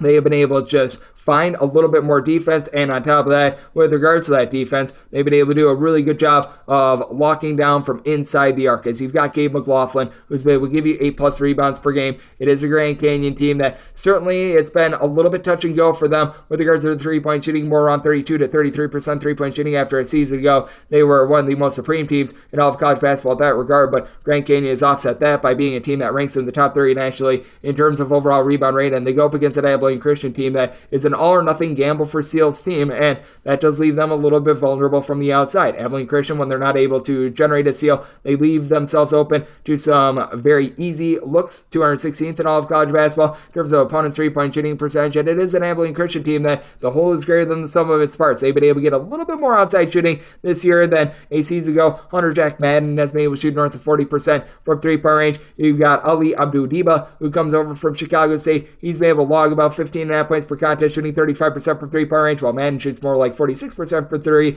as overall it is a team that shoots about 34.5% from the outside. Both Abilene Christian, while they've done a nice job being a top 30 team in terms of turnovers forced on a per possession basis, they do turn the ball over about 13 times per contest as well, and this is an Abilene Christian team that, as per usual, they just don't have a lot of rebounding down low. Abilene Christian, 341st in all of college basketball with regards to rebound rate. It is an Abilene Christian team that they don't play as up-tempo as some of these other teams like Stephen F. Austin typically, but we've really seen them crank it up this season, though. Big home and road splits with regards to their tempo. Abilene Christian playing at a top 5 mark with regards to total possessions per game at home. On the road, very much a mid-tempo team, so I do think that things are going to be relatively calm down in the spot, and it's a big reason why I did set my total at a 150. So here at a 150.5, I'm going to be looking at the under, but with Grand Canyon, do like what Tyon Grant Foster is able to bring to the table. One of the top junior college transfers in all of college basketball over really the last decade or so, and has taken over the show. He's been able to give the team 1.7 steals, 1.5 blocks, 20.5 points per contest. Only shoots 30% from three in Grand Canyon as a whole. They're shooting about 33% from the outside, but you've also been able to get a lot of rebounding on this team with having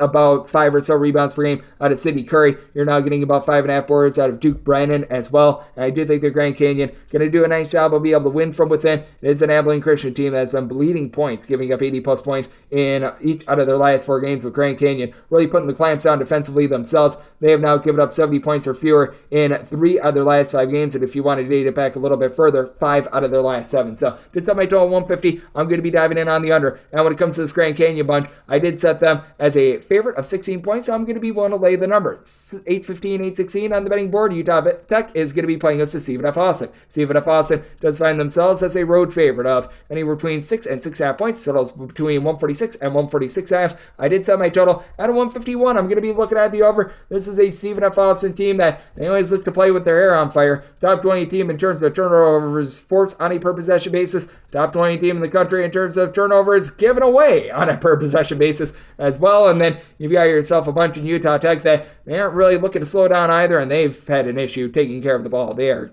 generating more than 15 turnovers per game. Utah Tech 76th in the country in terms of total possessions per game, so I'm going to be taking a look at the over. And when it comes to this Utah Tech team, they themselves have had some issues on defense. We're in 7th of the country in terms of points allowed on a per possession basis, going up against the Stephen F. Austin team that last season they were one of the better three-point shooting teams in all of college basketball. We have seen that regress quite a bit, as for Stephen F. Austin, Day-Day Hall has been able to do a solid job being able to give you about 10.5 points per contest, but only shooting about 25% from three-point range after last year. He was so prolific. Now, outside of him, among your top 5 scorers for this Stephen F. Austin team, they all shoot at least 36.2% from three-point range, and they all give between 7.8 and 9.1 points per contest, including Nana Ati Boasiko, who's been able to give you 4.5 rebounds per game. This is a Stephen F. Austin team that really doesn't have a lot of rebounding, so going up against Sandra Christian, who's been really solid for this Utah Tech team. Utah Tech has been able to get out of him right in the neighborhood about 6 boards, 12 points per game. He shoots it well from three-point range. That should allow this Utah Tech team to rely upon him on the glass, but that said, when it comes to overall rebound rate, this is still a Utah Tech team that has been struggling quite a bit with that regard. Utah Tech 275th in all of college basketball with regards to rebound rate, and despite the fact that Stephen F. Austin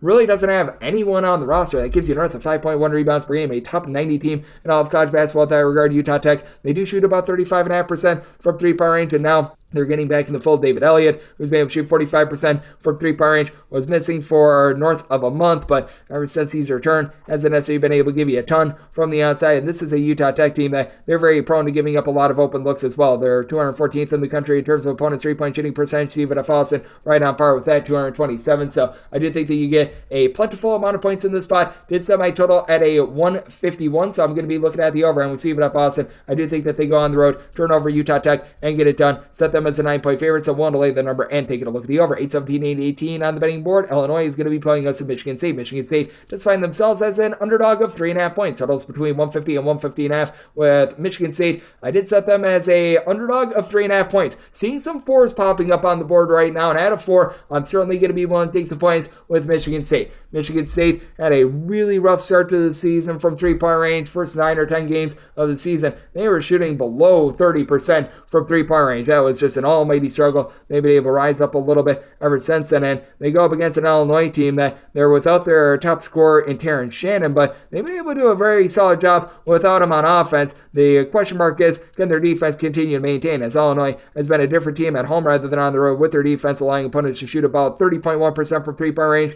at home. Meanwhile, on the road, that does balloon to a little bit closer to 36%. This is an Illinois team that overall for the season is a top 40 team in terms of points allowed on a per possession basis, and this Michigan State team, they are well outside the top 225 in terms of total possessions per game, and they themselves have been able to do a relatively solid job on defense. Michigan State, in terms of points allowed on a per possession basis, clocking in 37th. Now with Michigan State, they are giving up a whole heck of a lot more away from home rather than at home. When they are away from home, this team has been giving up right around about 23.5 points more per 100 possessions rather than in a roadside shoot-to-court environment, and now they do have to match up with an Illinois team that they get rebounding out of seemingly everyone. Each of their top 5 scorers, and this is with Shannon out of the fold, they all give you at least 4.1 rebounds per contest. Coleman Hawkins has a lot of versatility at 6'10". He's able to dole out right around about 3 assists, 10.5 points per contest, and it's now shooting 35.5% from 3. And all in all, it is an Illinois team that does shoot 35% from distance, and guy that has really been able to rise up into a leadership role without Shannon, that'd be Marcus Omas, the gentleman from Waupun, Wisconsin, and Southern Illinois. He has, over the last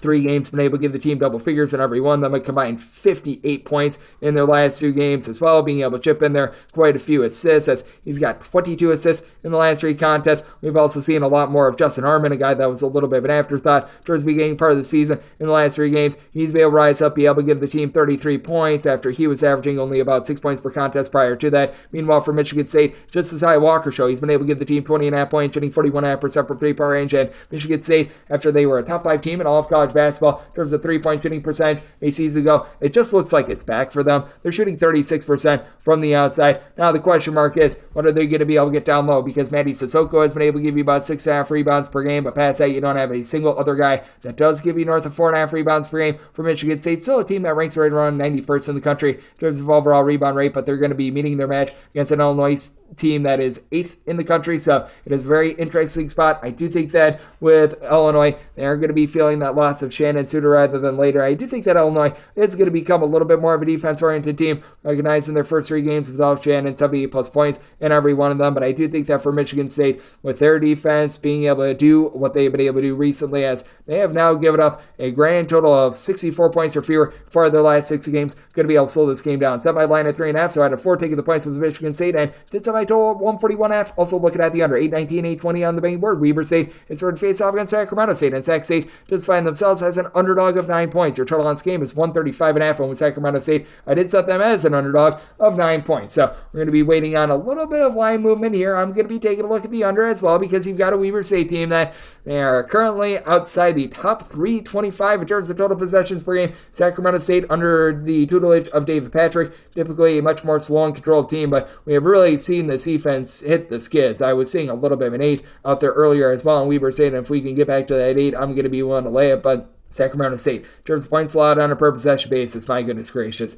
they are just getting absolutely cooked. 296th in all of college basketball. Weber State has done a really nice job of being able to hold up defensively, 118th in the country, and they do get a nice little boost whenever they are at home. This is a Weber State team that, in terms of points allowed on a per possession basis, they are giving up about 9.8 points more per 100 possessions at home rather than in a roadside shoot-to-court environment, because they have been giving up quite a bit more in terms of the 3-point shooting percentage, but it's not like the Sacramento State team necessarily has a lot of guys that are able to bomb it from 3-point range. They've been really relying upon Duncan Boom Boom Powell, who he comes over from North Carolina A&T, and has had to become Mr. Do-It-All for this team. He's jumping in there right around about 13.5 points, giving you 8.5 boards, north of 3 assists per contest. They've sort of had him become the Swiss Army knife for this team, a team that shoots about 31.5% from 3, and very concerning for Sacramento State. This team is outside of the top 320 in terms of ball protection. They've been turning the ball over right around about 16.5 times per contest, so that is a big, giant issue. You got Z Harmoda, who's been able to shoot about 36.5% from 3-point range, chipping in their 12 points per contest, so he's certainly been able to do his part. And then you've got a Weber State team that they've got Mr. Do-It-All and Dylan Jones, and the Jones has been able to give you 19 points, 7 boards, 5 assists, 1.8 steals on 39% 3-point shooting, and this is a Weber State team that they do shoot about 36.5% from the outside. Weber State does have some home and road splits, but that said, Stephen Verplanken has been able to shoot about 36% from 3-point range. He's done a nice job of being able to contribute right around about 12 points per contest. Blaze Threat has now been able to give you about 2.5 assists per game as well, and despite the fact that Weber State really does rely upon Dylan Jones for so much of their rebounding, they're still a top 150 team in terms of overall rebound rate, and this has been a Weber State team that, with regards to their 3-point shooting in a road/neutral court environment, though it does take a little bit of a tumble, it's still not too bad. They're still shooting about 33% from 3-point range away from home, and this is a Sacramento State team that they themselves, with regards to their 3-point shooting percentage, they are very much reliant upon Powell to be able to dole out the ball and get things going, because this team only shoots 24% from 3-point range at home, so you do have your issues there. I did think that for Weber State, they should do a nice job taking the fight to the Sacramento State team. Along with Jones, you've been able to have quite a few guys like an Alex Stu be able to rise up for Weber State, so if we could get back to that 80, going to be willing to lay the number, and with the way that Weber State has been playing defense, and Sacramento State has not been able to throw the ball in the bucket, going to be taking a look at the under semi-total at 133. 821, 822 on the betting board. It is Gonzaga, and they hit the road. They're facing off against Santa Clara. Santa Clara does find themselves as a underdog of 9.5 points, with your total 157 to 157.5. And when it comes to Santa Clara, I did set them as an underdog more in the neighborhood about 7 to 7.5. So I'm going to be willing to take the points with the Santa Clara team. They have to deal with a little bit of an injury as Christoph Tilley, their 7-footer, has been in and out of the fold the last few games, but that said, we know what we're going to be getting out of the backcourt from this team, as Adama Ball along Carlos Marshall have been able to combine for a little bit over 31 points per contest. Marshall is right now shooting 47.3% from 3-point range. You've been able to get some relatively good production as well out of Johnny O'Neal. Comes in from the American Eagles. No, he was not selling blue jeans, but rather he was a nice combo player, right around 6'10", that's able to let it fly from 3 at about 31%, 8.5 points, 5 rebounds per contest. You saw Francisco Carfaro, who's been able to do a relatively solid job coming in for Virginia. He's been able to give you about 4.5 rebounds per game, and they are facing off against a Gonzaga team that's much improved on defense, now in the top 75 in terms of points allowed on a per possession basis. After last year, they were just getting cooked there, but this is a Gonzaga team that they're outside the top 130 in terms of opponents' 3-point shooting percentage, though I will say they're actually only allowing opponents to shoot 27.2% from 3-point range in a road/neutral court environment. Meanwhile, this is a Santa Clara team that's been a little bit all over the place with their defense all season long. With Santa Clara, they've had a bit of a tough time being able to guard the 3-point arc. They're about 160th with this regard, and you do have Graham Ike along with Anton Watson, who have been able to do a solid job for this bunch, being able to combine for in that neighborhood about 14 rebounds per game. Both of these guys shoot north of 35% from 3-point range, but do have to have a little bit of a fear as to this team's overall efficiency, with Ryan Nembhard just not really picking up the offense for this team. 6 assists, 2.7 turnovers per game, looked a little bit better in the last 2 games that these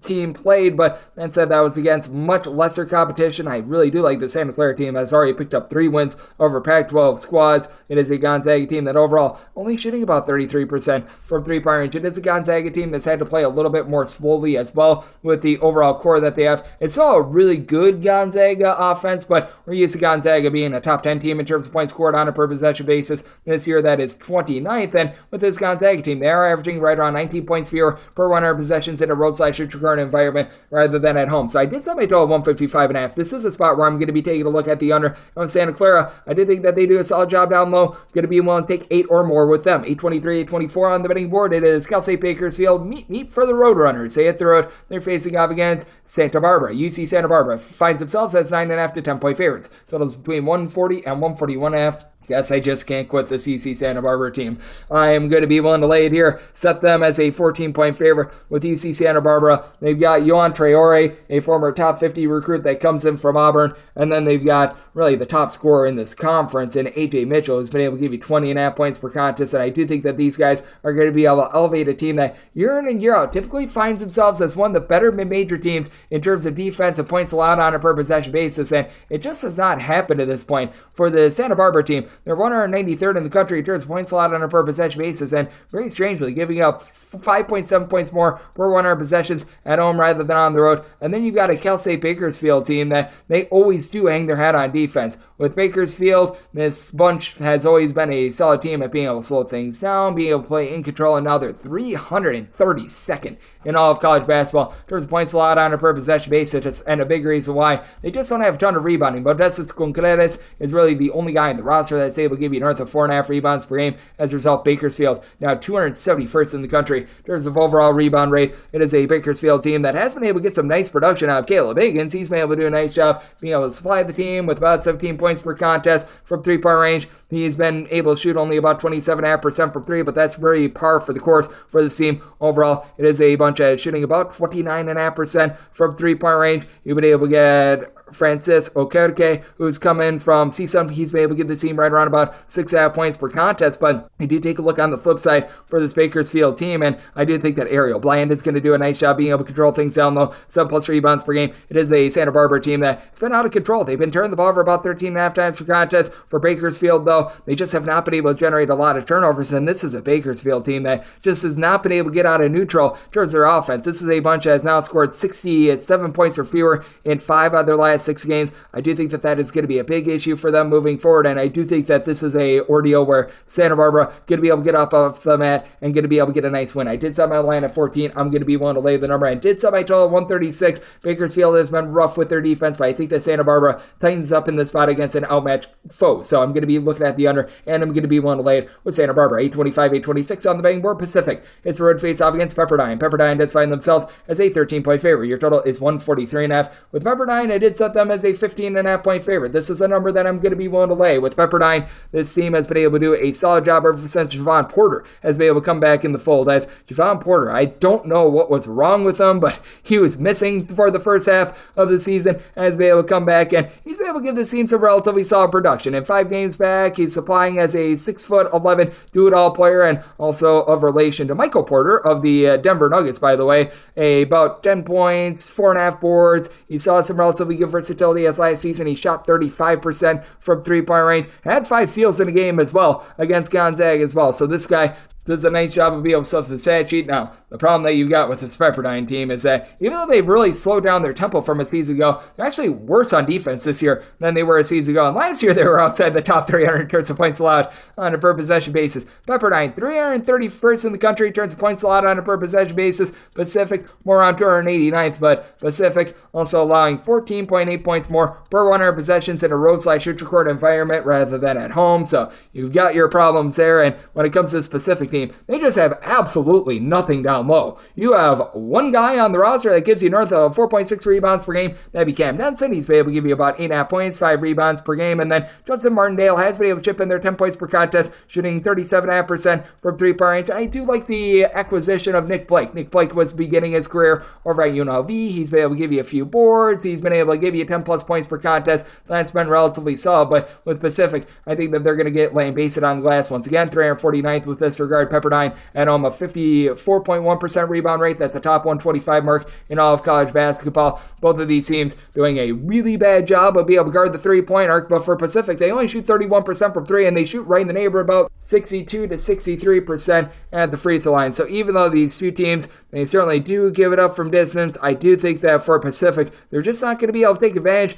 in this ordeal. I do think the Pacific going to really lose this battle down low, and with getting Javon Porter back in the fold, that's certainly going to be able to that'll help out this Pepperdine team. So with Pepperdine, I did set them as a 15.5 point favorite. Going to be willing to lay the number. I did set my total at 147.5. I think that both of these teams are going to be bleeding points in this spot. So looking at the over, and I'm going to be willing to lay it with Pepperdine. 827, 828 on the betting board. It is San Francisco on the road facing off against San Diego. The Toreros find themselves as home underdogs between 11.5 and 12 points. Total on this game is 144. I do think that San Francisco going to be able to do a solid job of being able to take hold of this game. I'm going to be willing to lay up to 13 with them. San Francisco, despite the fact that you've really only got Jonathan Mogbo doing an amazing job down low, he's been able to do a great job with 14.5 points, 10.5 boards. Really nobody else on the roster gives you north of 4 rebounds per game. Despite that, they're 20th in all of college basketball in terms of rebound rate, and that's something that San Diego just not going to be able to match up with. San Diego more around 171st in all of college basketball with regards to their rebound rate. When it comes to the San Diego team, it has been a squad that has been really up and down with regards to their offense. Deuce Turner has had to lead the way, shooting about 37.5% from three-point range, as he and Wayne McKinney III have been able to combine for about 31.5 points per contest. McKinney does shoot 36% from three-point range. All in all, it is a San Diego team that shooting about 34.5% from distance. They turn the ball over, though, 14.5 times per game, and they're having to go up against a San Francisco team that has really been doing a nice job locking down teams. In terms of points allowed on a per possession basis for the Dons, they are ranking in the top 50 in all of college basketball, and it only amplifies when they're at home, as they've also been able to do a much better job offensively at home rather than on the road. As a matter of fact, they are scoring 21 more points per 100 possessions at home rather than on the road. And when you're able to really elevate that defense that I was talking about a little bit before, as in terms of points allowed on a per possession basis, number 10 in all of college basketball, giving up 10.5 points fewer per 100 possessions at home rather than on the road, it really does put an exclamation point on top of that for San Diego. You've been getting a little bit out of Kevin Patton Jr. has been able to give you about 8.5 points, 4.5 boards per contest, but they really don't generate a lot of turnovers. Marcus Williams, though he is a little bit loose with the ball, this is a San Francisco team that they've been turning the ball over about 13 times per contest. He does give you 4 assists per game, and then Mongolian Mike at 6'7", 6'8", just a really good skill set, 9 points per contest, able to shoot about 38% from three-point range. I do think that this is a San Francisco team that should be able to do a nice job putting the clamps down on defense, but also this is a San Francisco team that, even though their offense is a little bit more suspect on the road, they should be able to do more than enough to be able to cover this number, though I do think that this game gets throttled down just a touch with the way that they have been scoring a bit less on the road. So it is a circumstance where I did set my line at a 13. I'm going to be willing to lay the number and set my total at 139. So diving in on the under to go along with the Dons. 829, 830 on the betting board. Cal Poly is on the road. They're facing off against UC Riverside, and Riverside does find themselves as 8 to 8.5 point favorites. Your total is between 134 and 134.5. Did set Riverside as a 10-point favorite. I am going to be willing to lay this number with UC Riverside squad that has really been lacking defensive efficiency. They're outside the top 275 in terms of points allowed on a per possession basis, but the one thing that this UC Riverside team has done is that they have not beaten themselves. They're turning the ball over fewer than 10.5 times per contest, despite the fact that they don't really have anyone that gives them north of 5 rebounds per game. Kyle Owens, who stands 6'8", he's a little bit more of a wing player. He's actually been their top rebounder, and as a result, that has been a big reason why this team has been a little bit less than efficient on defense, and it's a big reason why they're about 225th in the country in terms of overall rebound rate, but they should have the leg up here against the Cal Poly team that they themselves, as Joel Armatradin, who's giving you 5+ rebounds per game, and that's about it. Cal Poly, 342nd in all of college basketball in terms of their rebound rate, and this is a Cal Poly team that they're very open to giving up very wide open shots, as for Cal Poly, 301st in all of college basketball in terms of opponent's three-point shooting percentage. Now, they've been able to get a little bit more top-flight scoring for this team, as they bring in Jared Hyder, who was over at Cal along Fresno State. He's been able to give this team about 11 or so points per contest, chipping in there a few boards, and then when it comes to this bunch as well, you've been able to have Kobe Sanders go off for 19 points per contest, but for UC Riverside, best facilitator in this game, that is going to be Isaiah Moses. 13 points, 5 assists. He doesn't shoot it well from three-point range. UC Riverside only shoots about 29.5% as a collective from distance, but does a good job getting the ball into the hands of so many other guys. And you've been able to get right around 4 assists per contest as well out of Barrington Hargress. You've been able to have Brandon Grischetti be able to give you about 3.5 boards, 8.5 points per contest as well. And then with this Cal Poly team, just really having a shortage of options. You've got your main two. You've been able to also get right around about 9 points per contest out of Quentin Jones, and that's about it. That should allow UC Riverside to be able to control this game. I did set my line at 10. I'm going to be willing to lay it with UC Riverside. Got a pair of teams that are ranking well outside the top 250 in terms of total possessions per game, so also did set my total at a 128, diving in on the under. I'm going to be willing to lay with Riverside, 831, 832 on the betting board. Long Beach State, they're on the road. They're facing off against UC San Diego. San Diego does find themselves as 4.5 to 5.5 point favorites. Your total is 155.5 with San Diego. I did set them as a 1.5 point underdog. I'm going to be looking at Long Beach State outright on the money line. This Long Beach State team has been able to do a good job with the Traores, being able to control things down low. Uppercard Traore, he's a little bit more of a versatile player at 6'5". That has been a nice stat sheet stuff for 4 assists, 2 steals, 12.5 points, 8 boards. Really doesn't pop threes, but does a good job just flowing the offense along. 2 blocks per contest. And then Lucina Traore, nearly 11 boards, 12.5 points per game, while Marcus Siones, he's a little bit of a fireball scorer, and he's going to take some reckless shots. That's indicated by his 26% three-point shooting, but 17.5 points per contest. Meanwhile, got a bunch in UC San Diego that they do very much rely upon Bryce Pope to run a very efficient show. Only about 10 turnovers per game. Pope has been able to give you about 18.5 points per contest, and then Tyler McGee, the D2 transfer, has come in, and he's been able to do a tremendous job. Missed the first 10 or so games of the season. Ever since he has returned in his 5 games, he has been able to go for 20-plus points in 3 of those games, logging about 16 points per contest. A little bit of an all-or-nothing score, but when he is on, he is on. This for a UC San Diego team that also has Emmanuel Schminga, who comes over from UC Riverside, doing a solid job, giving you about 8-plus rebounds per game. When it comes to San Diego, they're about 140th in terms of points allowed on a per possession basis. It's nothing great, it's nothing terrible. I'm Long Beach State right there at about 150th, so both of these teams relatively on par there. You've got a difference in styles, though. UC San Diego outside the top 200 in terms of total possessions per game. Long Beach State, they run it, they gun it. They're a top 75 team in the country with this regard. It is a Long Beach State team that in terms of points allowed on a per possession basis certainly doesn't necessarily pop there, but I do think that their overall rebounding is going to be able to win out in this spot. They've actually got a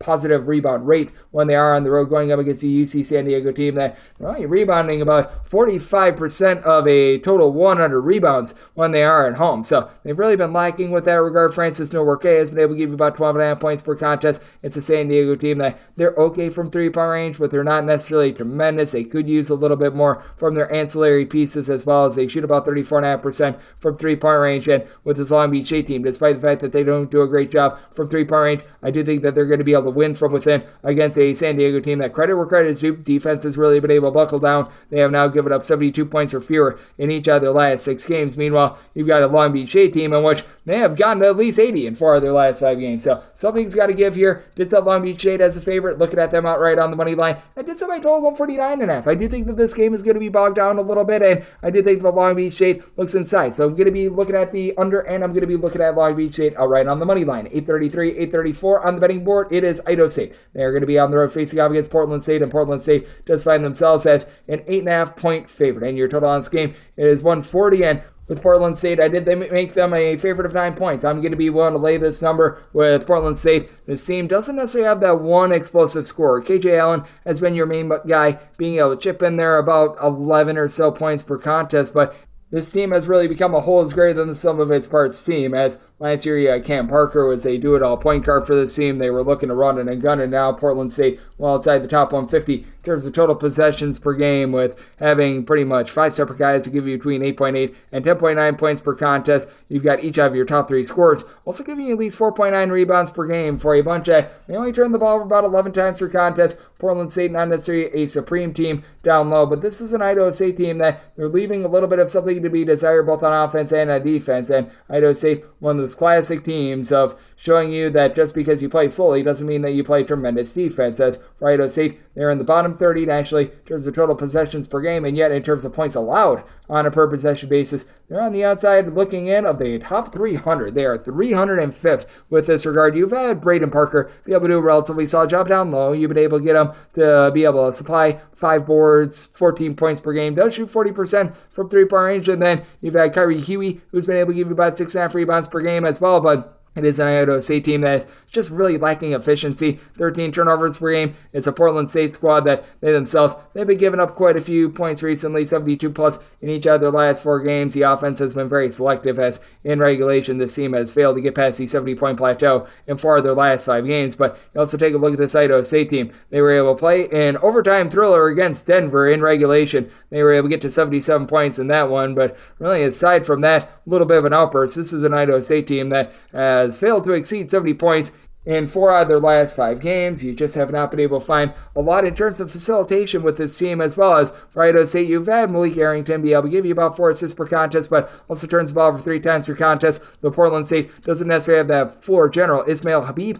has been able to give you about 3 assists, 1.7 turnovers per game, so I do like what he's been able to do for this team as well. I do think that this is a Portland State team that is going to continue to do a relatively solid job of just being able to get a lot of guys involved, being able to take good care of the ball, and I do think that is going to be the undoing of an Idaho State team that has really had a tough time being able to guard from the perimeter. As for Idaho State, in terms of opponents' 3-point shooting percentage, this team is clocking in 178th in all of college basketball, and I do think that with Portland State, the way that they've been able to lock down a lot of opponents from the outside, the way that they rebound by committee, as Portland State, their opponents are shooting 16.7% from 3-point range against them at home. Certainly, I think we're going to see a little bit of regression there. I think that they get it done. I did set my total at 137, so you're at the 140, looking at the under. Now with Portland State, one to lay up to 8.5 with them. 835, 836 on the betting board. Tarleton State hits the road face-off against Cal Baptist. Cal Baptist is a favorite of 2 to 3 points, and your total on this game, it is 129.5, and with Cal Baptist, it's not the best, a 2.5-point favorite. Here at the 2, I'm going to be one to lay it.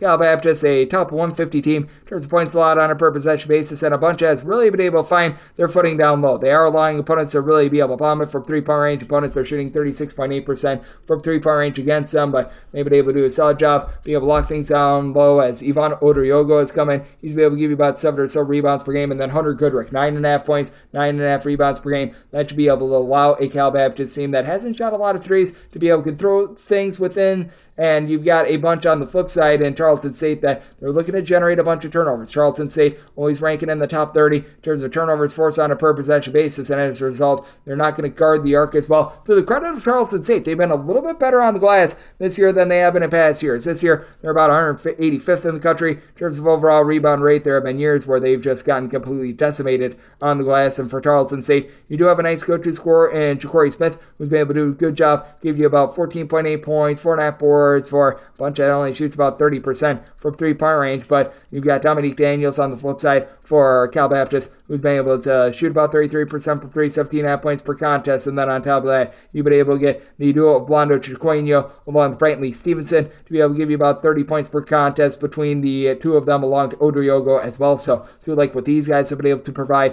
it is a Tarleton State team that has seen a little bit of an uptick with their offense. They've been able to get to at least 78 points in 3 of their last 5 games. Very much a product of the competition that they are playing against. And if you want to date it back a little bit further, this has been a team that has been rough with their offense, to say the least. This is still a Tarleton State team that has scored 68 points or fewer in this stretch in now, I believe, 7 out of their last 10 games. Meanwhile, this Cal Baptist team, they're doing a really good job of just pounding down defensively. It hasn't necessarily resulted in the world's greatest amount of wins, but in each of their last 4 games, they've given up 66 points or fewer. And for that matter, this is a Cal Baptist team that has allowed, I believe now, one opponent to be able to exceed 73 points all season long. I do think the Cal Baptist going to make this game very slow, very grimy. I do think the Tarleton State going to be able to get their turnovers as well. So I did set my total 128.5, diving in on the under. Cal Baptist, a little bit outgunned with their backcourt, but I think that they win from within. Set Cal Baptist as a 2.5-point favorite, so going to be willing to lay the deuce and looking at the under. 837, 838 on the betting board. Portland is the road face-off against St. Mary's, and St. Mary's does find themselves as a 19.5 to a 20-point favorite. Total on this game is 135, with St. Mary's set them as a favorite of just 17 points. So I'm going to be willing to take the points with Portland. With Portland, it has been a less than terrific year for them. They are well outside the top 250 in terms of points allowed on a per possession basis, but I do think that Tyler Robertson is going to be able to keep this team in it. 4 boards, 4 assists, 16.5 points at 37.5%3-point shooting. Now, Portland, they have really been giving it up from 3-point range, but they get to go up against the St. Mary's team as a collective, shooting less than 32% from 3-point range. St. Mary's, they've been able to do a very good job of being able to lock down with their defense for all the offensive issues that they've had. They've been able to do a solid job on defense. Sands really from the 3-pointer. They're about 188th in the country in terms of opponents' 3-point shooting percentage. Still quite a bit better than what this Portland team is doing, as they're about 200 37th in all of college basketball in that regard. And for St. Mary's, they still have a nice go-to scorer in Aiden Mahaney, but it's really what they're doing down low. As you got Mitchell Saxon, who's been able to give you a double-figure amount of points over the last 2 seasons. He's been able to haul in there about 7 to 8 rebounds per game. Alex Dusas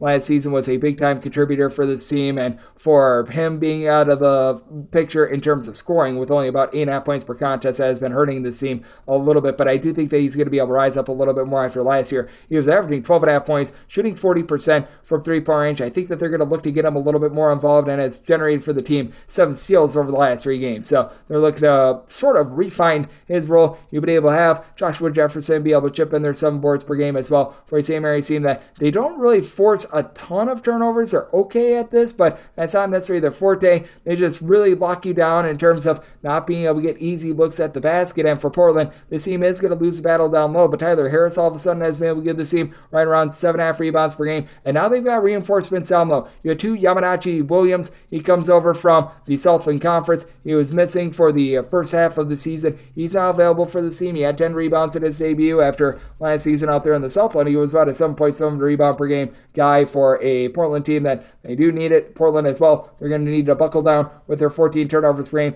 I do think that this is a Portland team that is going to be slowed down quite easily. They have scored 63 points or fewer in 3 out of their last 5 games. Defense has been a little bit better for the squad. I'm not saying that it's amazing, but you know what? They've given up fewer than 70 points in 3 of their last 4 games. And then for the St. Mary's squad, they have been scoring north of 15 points more per 100 possessions at home rather than on the road. And this has been a defense that has really been their saving grace. As the last time this team gave up north of 70 points in a contest, you have to go all the way back to the month of November. So I do think that this is going to be a bit of a slog. I did set my total at a 135. So this is a spot where we're going to be looking at a little bit of line movement. I'm seeing a few 135.5, 136 hopefully pops. So going to be probably looking at an under at a 135 or higher. And then when it comes to the spot with Portland, anything north of 17, going to be willing to take those points. 839, 840 on the betting board. Oregon State, they're going to be playing us to Stanford. And Stanford does find themselves as 4.5 point road favorites. Seeing a straight 4 out there as well. Totals between 142 and 142.5. Said Stanford is 5.5 point favorite.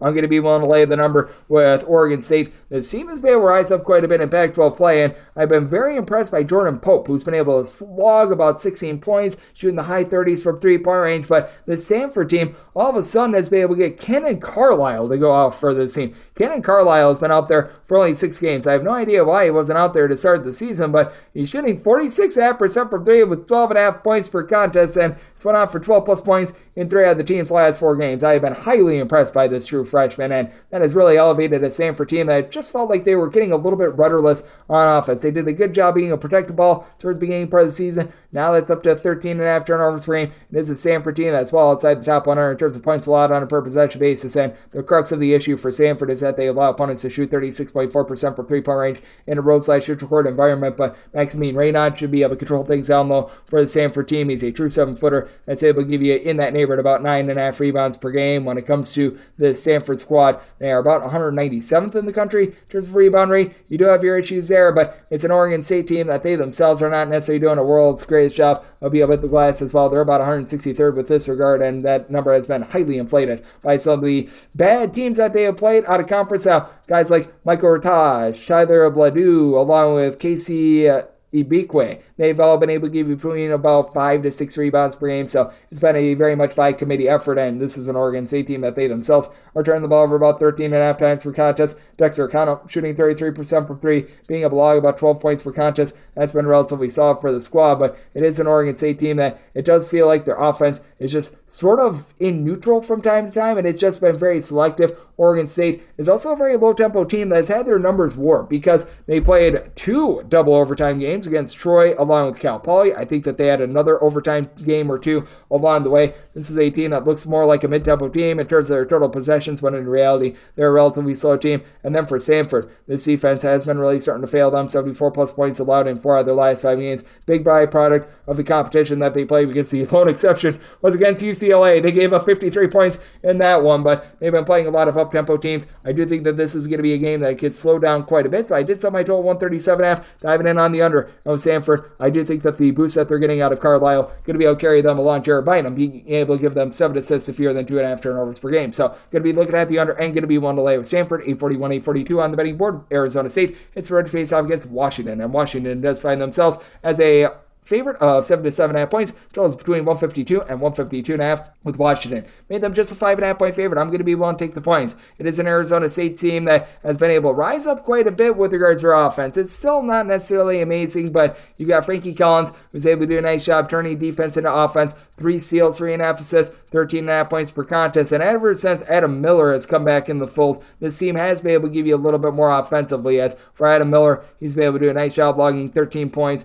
right around 3 boards per contest with Arizona State. They're still outside the top 225 in terms of points scored on a per possession basis, but the tempo has been cranking up for the team, and they have been able to get to at least 70 points in each of their last 4 games. And for Arizona State, all of a sudden they're riding a 4-game win streak, and this has been a squad that all season long they have been able to provide that defense. I believe they've given up north of 73 points just once as far this season. As in terms of points allowed on a per possession basis, this is an Arizona State team that you got to give them their credit. They're hovering right in that neighborhood, about 70th in all of college basketball. It is a Washington team that has been really looking to push tempo themselves. They're in the top 30 in terms of total possessions per game, only about 137th in the country in terms of points allowed on a per possession basis, but you've got a lot of versatility with Keon Brooks leading the way, 20.5 points, 7.5 boards, shooting 40.5% from three-point range. Couple that with the fact that you've been able to get really good production out of Paul Mukay, who comes in for Rutgers. He only gives you about 6.5 points per game, so it doesn't look impressive, but chips in there 3.5 boards, 4 assists, just makes winning plays for the team. The big key for them, Xavier Wheeler, him not turning the ball over, as he's had nearly 3 turnovers per contest, but does give you about 6.5 assists per game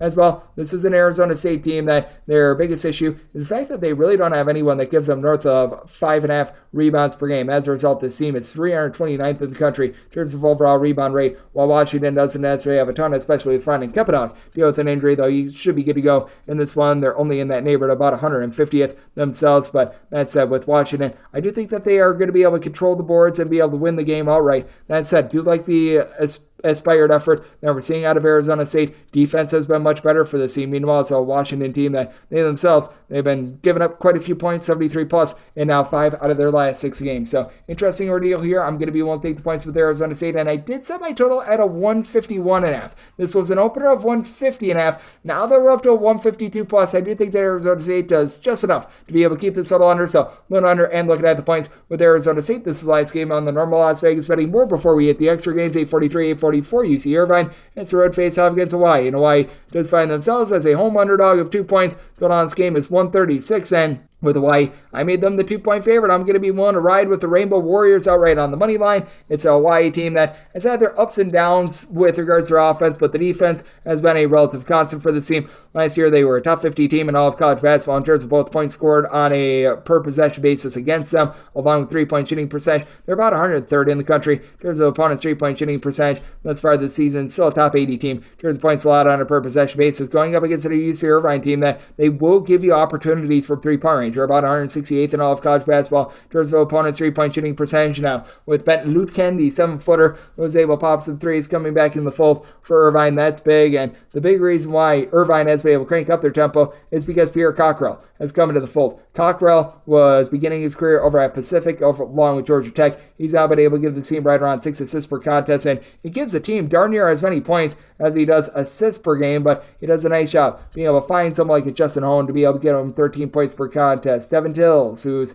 come in from UNLV at 6'6", is able to let it fly at a high 30s rate from 3-point range. He's been able to chip in there right around about 11 points, 6 rebounds per game, but for Hawaii, I do think that Mosek was a 7-footer that's able to give you a block, a few rebounds per game. It's going to be able to do a solid job down low. And then you've got Justin McCoy, Londo Coleman in the backcourt, combining to shoot about 37.5% from 3-point range. Coleman is able to give you 14.5 points per contest. McCoy, he's able to chip in there about 11 points per contest as well. Juan Munoz has been a 40% 3-point shooter for Hawaii. Offense has just been really cold recently. Hawaii just went through a big giant rut where they scored 68 points or fewer in 4 out of their last 5 games, and as a matter of fact, 5 out of their last 6 contests. But the defense, it did remain a constant. This is a defense that still has been able to hold up at the point of attack, giving up 73 points or fewer in pretty much 6 out of their last 7 games, and I do think that that is going to be continuing in this spot. I do think that Hawaii is going to be able to lock down a UC Irvine team that they themselves in regulation have now given up 67 points or fewer in each of their last 4 games. The only reason why that streak got broken up is because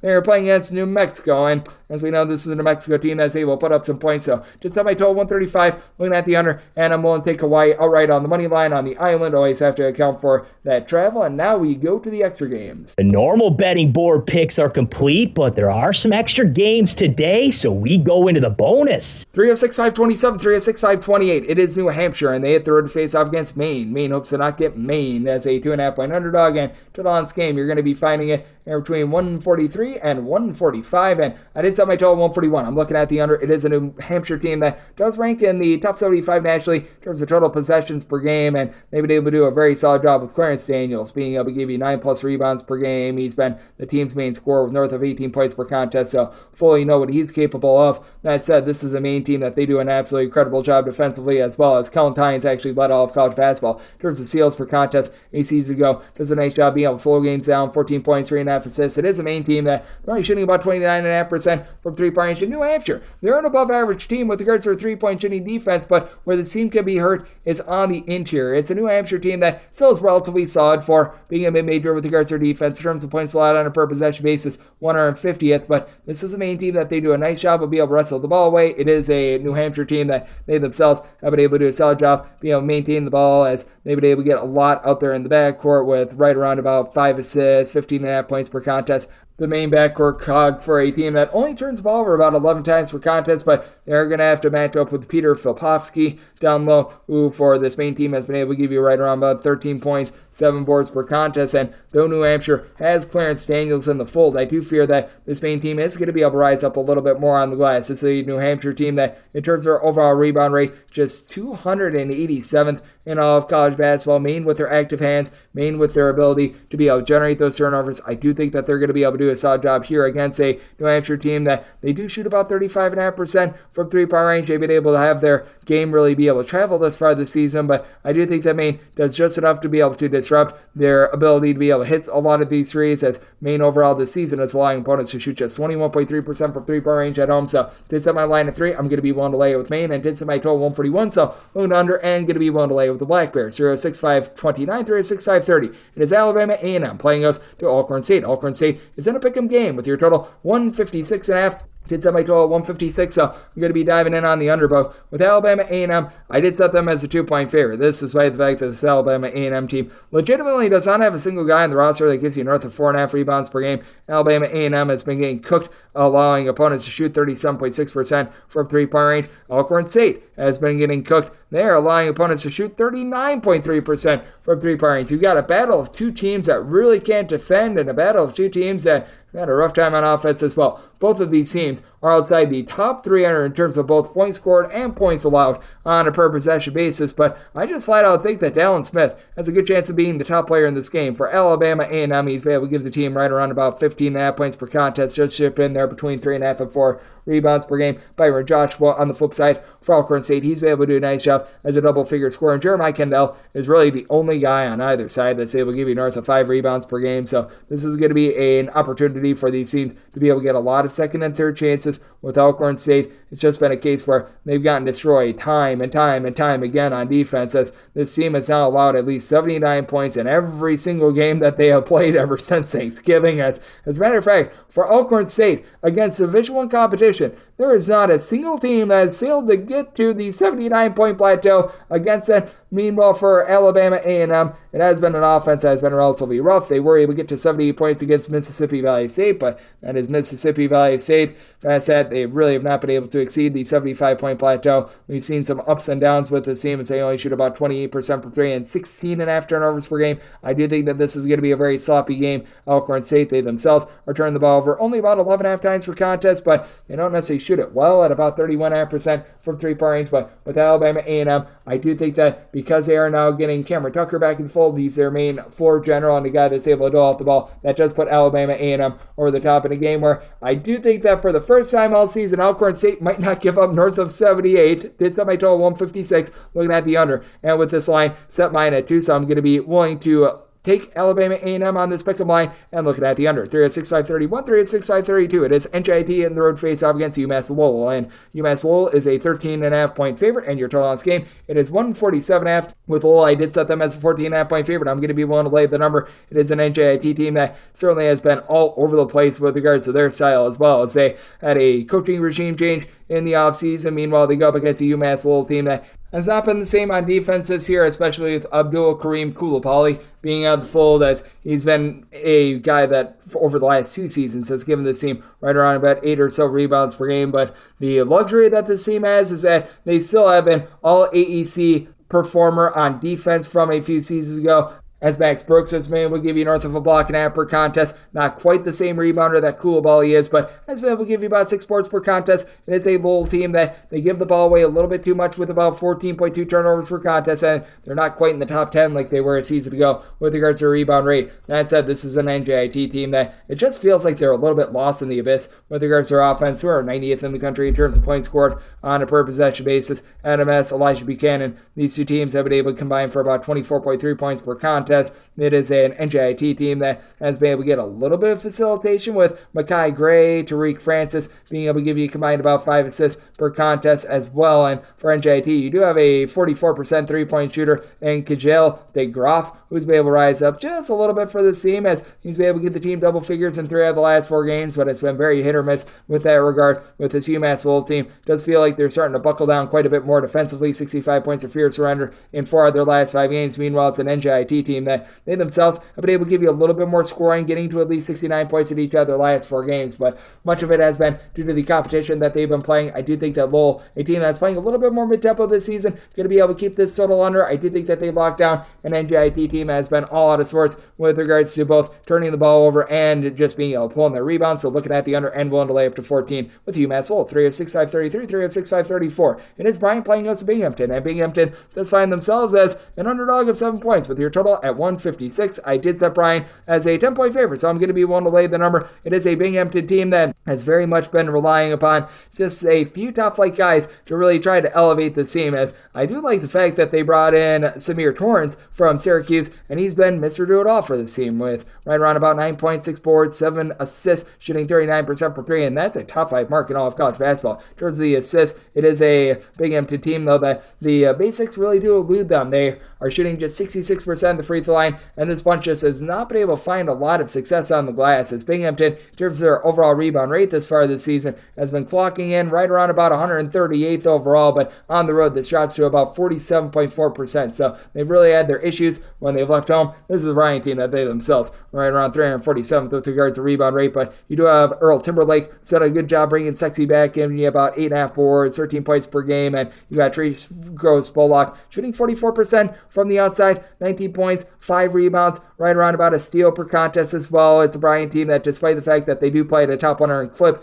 with regards to total possessions per game, they have been able to be pretty efficient, only about 12 turnovers per contest. And for Bryant, while they don't necessarily do the world's greatest job down low, they do a much better job from the perimeter, as it's a Binghamton team that's 331st in the country in terms of opponents' 3-point shooting percentage. Bryant, 72nd in all of college basketball, and then when you're able to throw in the Raphael Pinzone, shooting in the high 30s from 3-point range, being able to supply a double-figure amount of points per game. Bryant now getting a little bit more out of Doug Edert as well. Yes, that Doug Edert. I do think that this Bryant team going to be able to get it done in a game where I think that it's going to be a little bit lower scoring than expected. Ever since we saw the switch over to Phil Martelli Jr., things have been a little bit more stagnant with this Bryant team, and we've noticed a little bit more of an effort defensively from them as well. It's been very much touch and go over the last few weeks. Meanwhile, you've got a Binghamton team that they themselves have been an all-or-nothing offense, and defense has been able to rise up a little bit more for them, giving up 70 points to 3 out of their last 5 games. So it did set my total 150, diving in on the under, and with Bryant going to be willing to lay the number, made them a 10-point favorite. 306-535, 306-536. Vermont is going to be playing against UMBC, and UMBC is an underdog of 16.5 points with your total 153.5, and with Vermont, I did set them as a favorite of just 12.5 points. So I'm going to be willing to take the points with UMBC. UMBC has been a wreck defensively outside the top 300 in terms of points allowed on a per possession basis, and they just don't have a ton down low, as you've got Deion Brown, who's been able to to give you 17 points, 6 boards per contest, really the only guy in the roster that's able to give you north of 4.5 rebounds per game. But it's not like this Vermont team has been anything magical on the glass as well. Vermont is very efficient with their offense, but they're 240th in the country in terms of overall rebound rate. So this UMBC team that has a massive kryptonite down low, that is not going to be unearthed as much in this one. And then with this UMBC team, they do shoot 37% from three-point range, going up against a Vermont team that they have been a little bit less than terrific on the defensive side of things as well. And when it comes to Vermont, they're 243rd in all of college basketball in terms of opponents' three-point shooting percentage. Now, when it comes to Vermont, they do also bring in a guy that's able to do a bit of everything in Shamir Bogues. He was playing over at Tarleton St a season ago. He's able to give the team right around 4 to 5 boards, 2 steals, a double-figure amount of points per game. And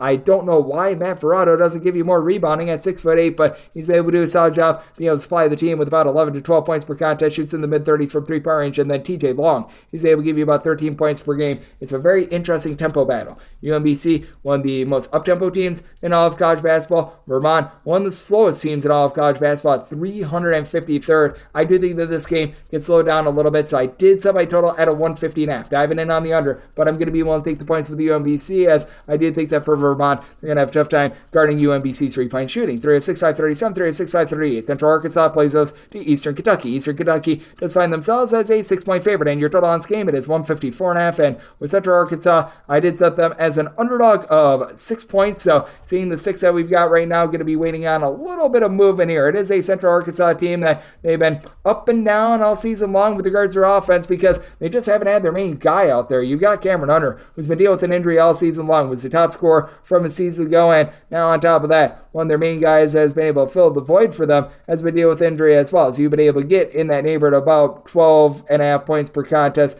out of Elias Cato, 5.5 boards. He has been in and out due to injury, and when he has been out there, has been a little bit less than effective, as he's outscored 10 points or fewer in each of his last 4 games after being the do-it-all guy for this team. They have now found a little bit more of something, though, out of Tucker Anderson, a 6'9" freshman that's able to shoot 39.5% from 3. He's been able to supply the team with 9+ points in 4 out of the team's last 5 games to be able to elevate, and then with this Central Arkansas team as well. You've got down low Obangbazi Itam, who's been able to give you 8.5 rebounds per game. This for a Central Arkansas team that's getting completely cooked on the glass, but while they are getting cooked on the glass, Eastern Kentucky, bottom 5 team in all of college basketball in terms of opponents' three-point shooting percentage. They've been able to do a very good job down low, as they've got the nation's leader in blocks in Isaiah Kozart, 16 points, 10 boards, 4.3 blocks per contest for a team, though, that only shoots about 65.5% at the free throw line. That's a big trepidation if you're going to be willing to lay the number here with Eastern Kentucky. Like I said, I need to get down to a 5.5 or less to be able to do so. Walton Walker, Devontae Blanton, they've been able to combine for about 27.5 points per game, and it is a squad in Eastern Kentucky that only shoots about 32.5% from 3. Typically, this is a little bit higher for them. They do get to go up against a Central Arkansas team that once again finds themselves outside the top 300 in terms of points allowed on a per possession basis, and while they aren't as bad with regards to perimeter defense, they are 346th in the country in terms of opponents' three-point shooting percentage. So I do think that we get an up-tempo, high-scoring game set by total 158, looking at the over, and with the spot, sits up my line at 6, so 5.5 or less willing to lay with Eastern Kentucky, 6.5 or more, taking it with Central Arkansas, 306-539, 306-540. Alabama State plays versus Jackson State, and Jackson State is a 1-point favorite. Your total is 146 for Jackson State. I did set them as a 2-point favorite, so I'm going to be willing to take them in this ordeal, and big reason why I'm going to be willing to take them is that I think that they do a nice job of matching up with an Alabama State team that at home is allowing opponents to shoot 37% from three-point range, and you're going to have the top scorer in this game. That'd be Ken Evans. Ken Evans has really had to elevate his role, as it was expected that you were going to be having Deshaun Ruffin come in from Ole Miss and was really going to be able to control the offense. That was not the case, but Evans has been able to give you about 19 points, 5 boards, has been able to do an absolutely tremendous job with that regard, and they're going up against an Alabama State team that which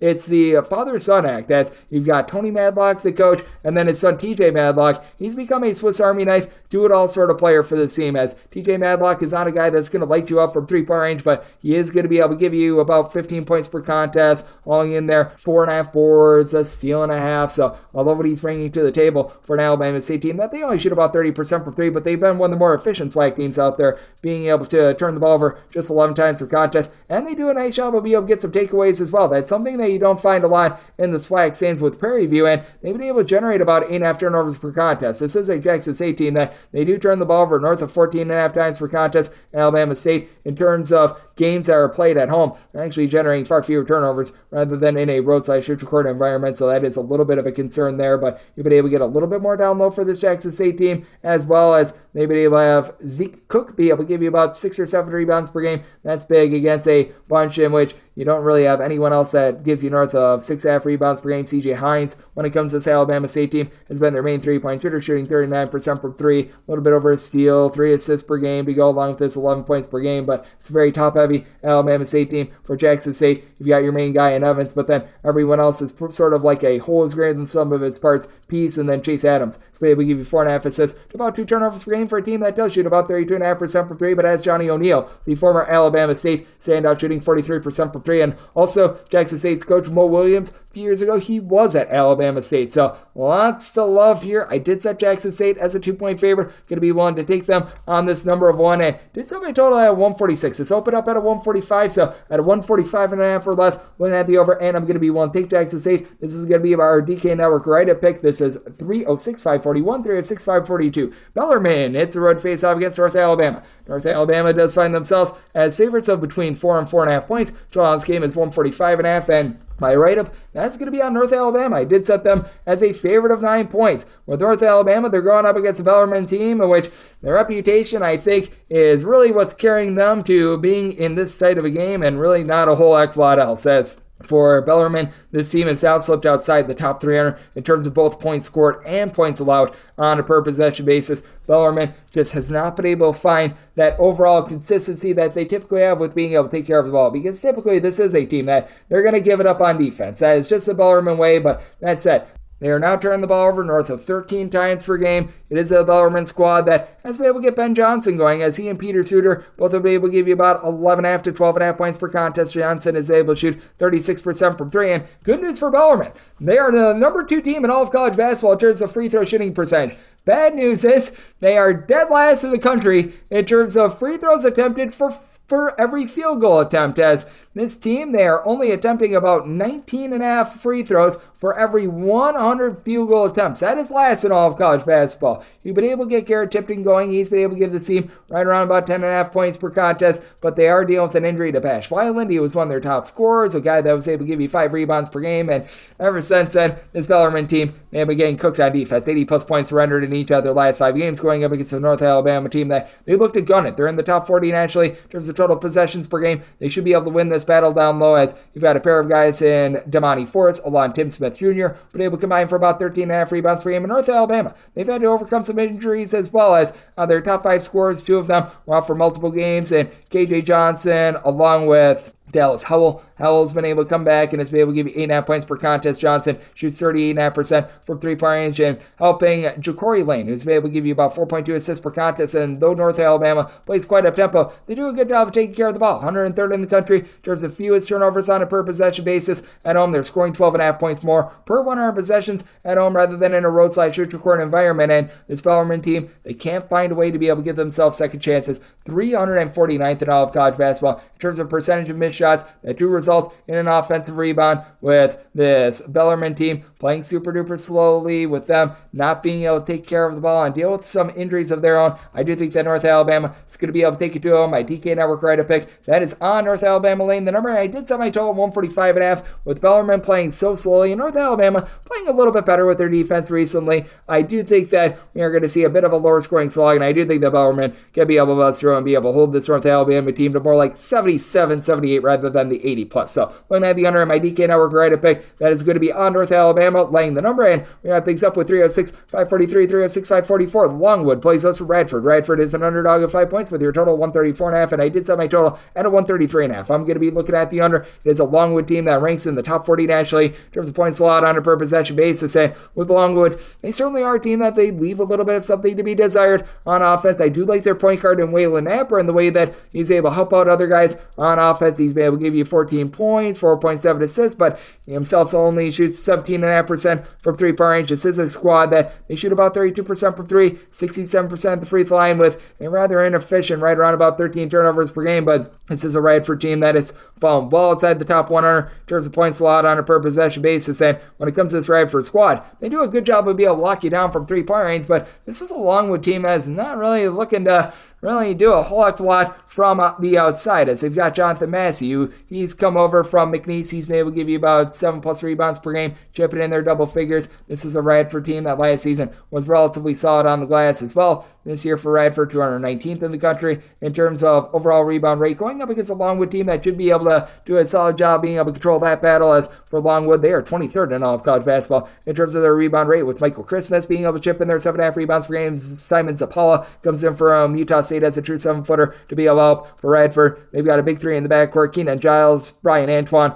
along with DeQuan Smith. These three guys have been able to combine for about 40 points per contest. Antoine shoots about 41.5% from three, and credit where credit is due. Radford only turning the ball over about 11 times per contest, but they're not generating the same amount of steals that they did a season ago. Maybe deal with some injuries to TJ Neesmith. He has been out of the fold really since the beginning of the month of December as well. That has caused them to have some issues on the glass. Justin Archer is one of just two guys on the roster that gives you north of 6 rebounds per game, about 8.8 boards per contest, and I do think that Longwood wins from within. I do think that Longwood continues their just impressive defensive play. Meanwhile, Radford, they themselves have given up 65 points for 4 in 3 of their last 5 games. So I did set my total at 133.5, diving under, and with Longwood, willing to lay up to 7 with them, and that'll wrap things up for the Thursday edition of Coast to Coast Soup, part of the VC Family Podcast. A big thanks to Sean Paul. It does great work over at the Field of 68 for joining me in the last segment. If you do like hearing from this fine podcast, Coast to Coast Soups, you're able to subscribe wherever your podcasts, Apple Podcasts, Google Play, Spotify, Stitcher, and TuneIn. If you have a question, comment, segment idea, what have you for this podcast,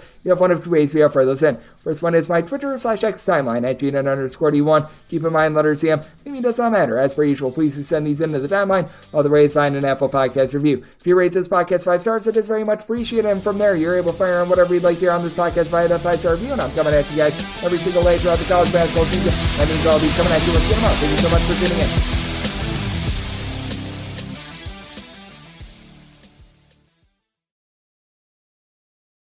For the ones who get it done, the most important part is the one you need now. And the best partner is the one who can deliver. That's why millions of maintenance and repair pros trust Grainger, because we have professional-grade supplies for every industry, even hard-to-find products. And we have same-day pickup and next-day delivery on most orders.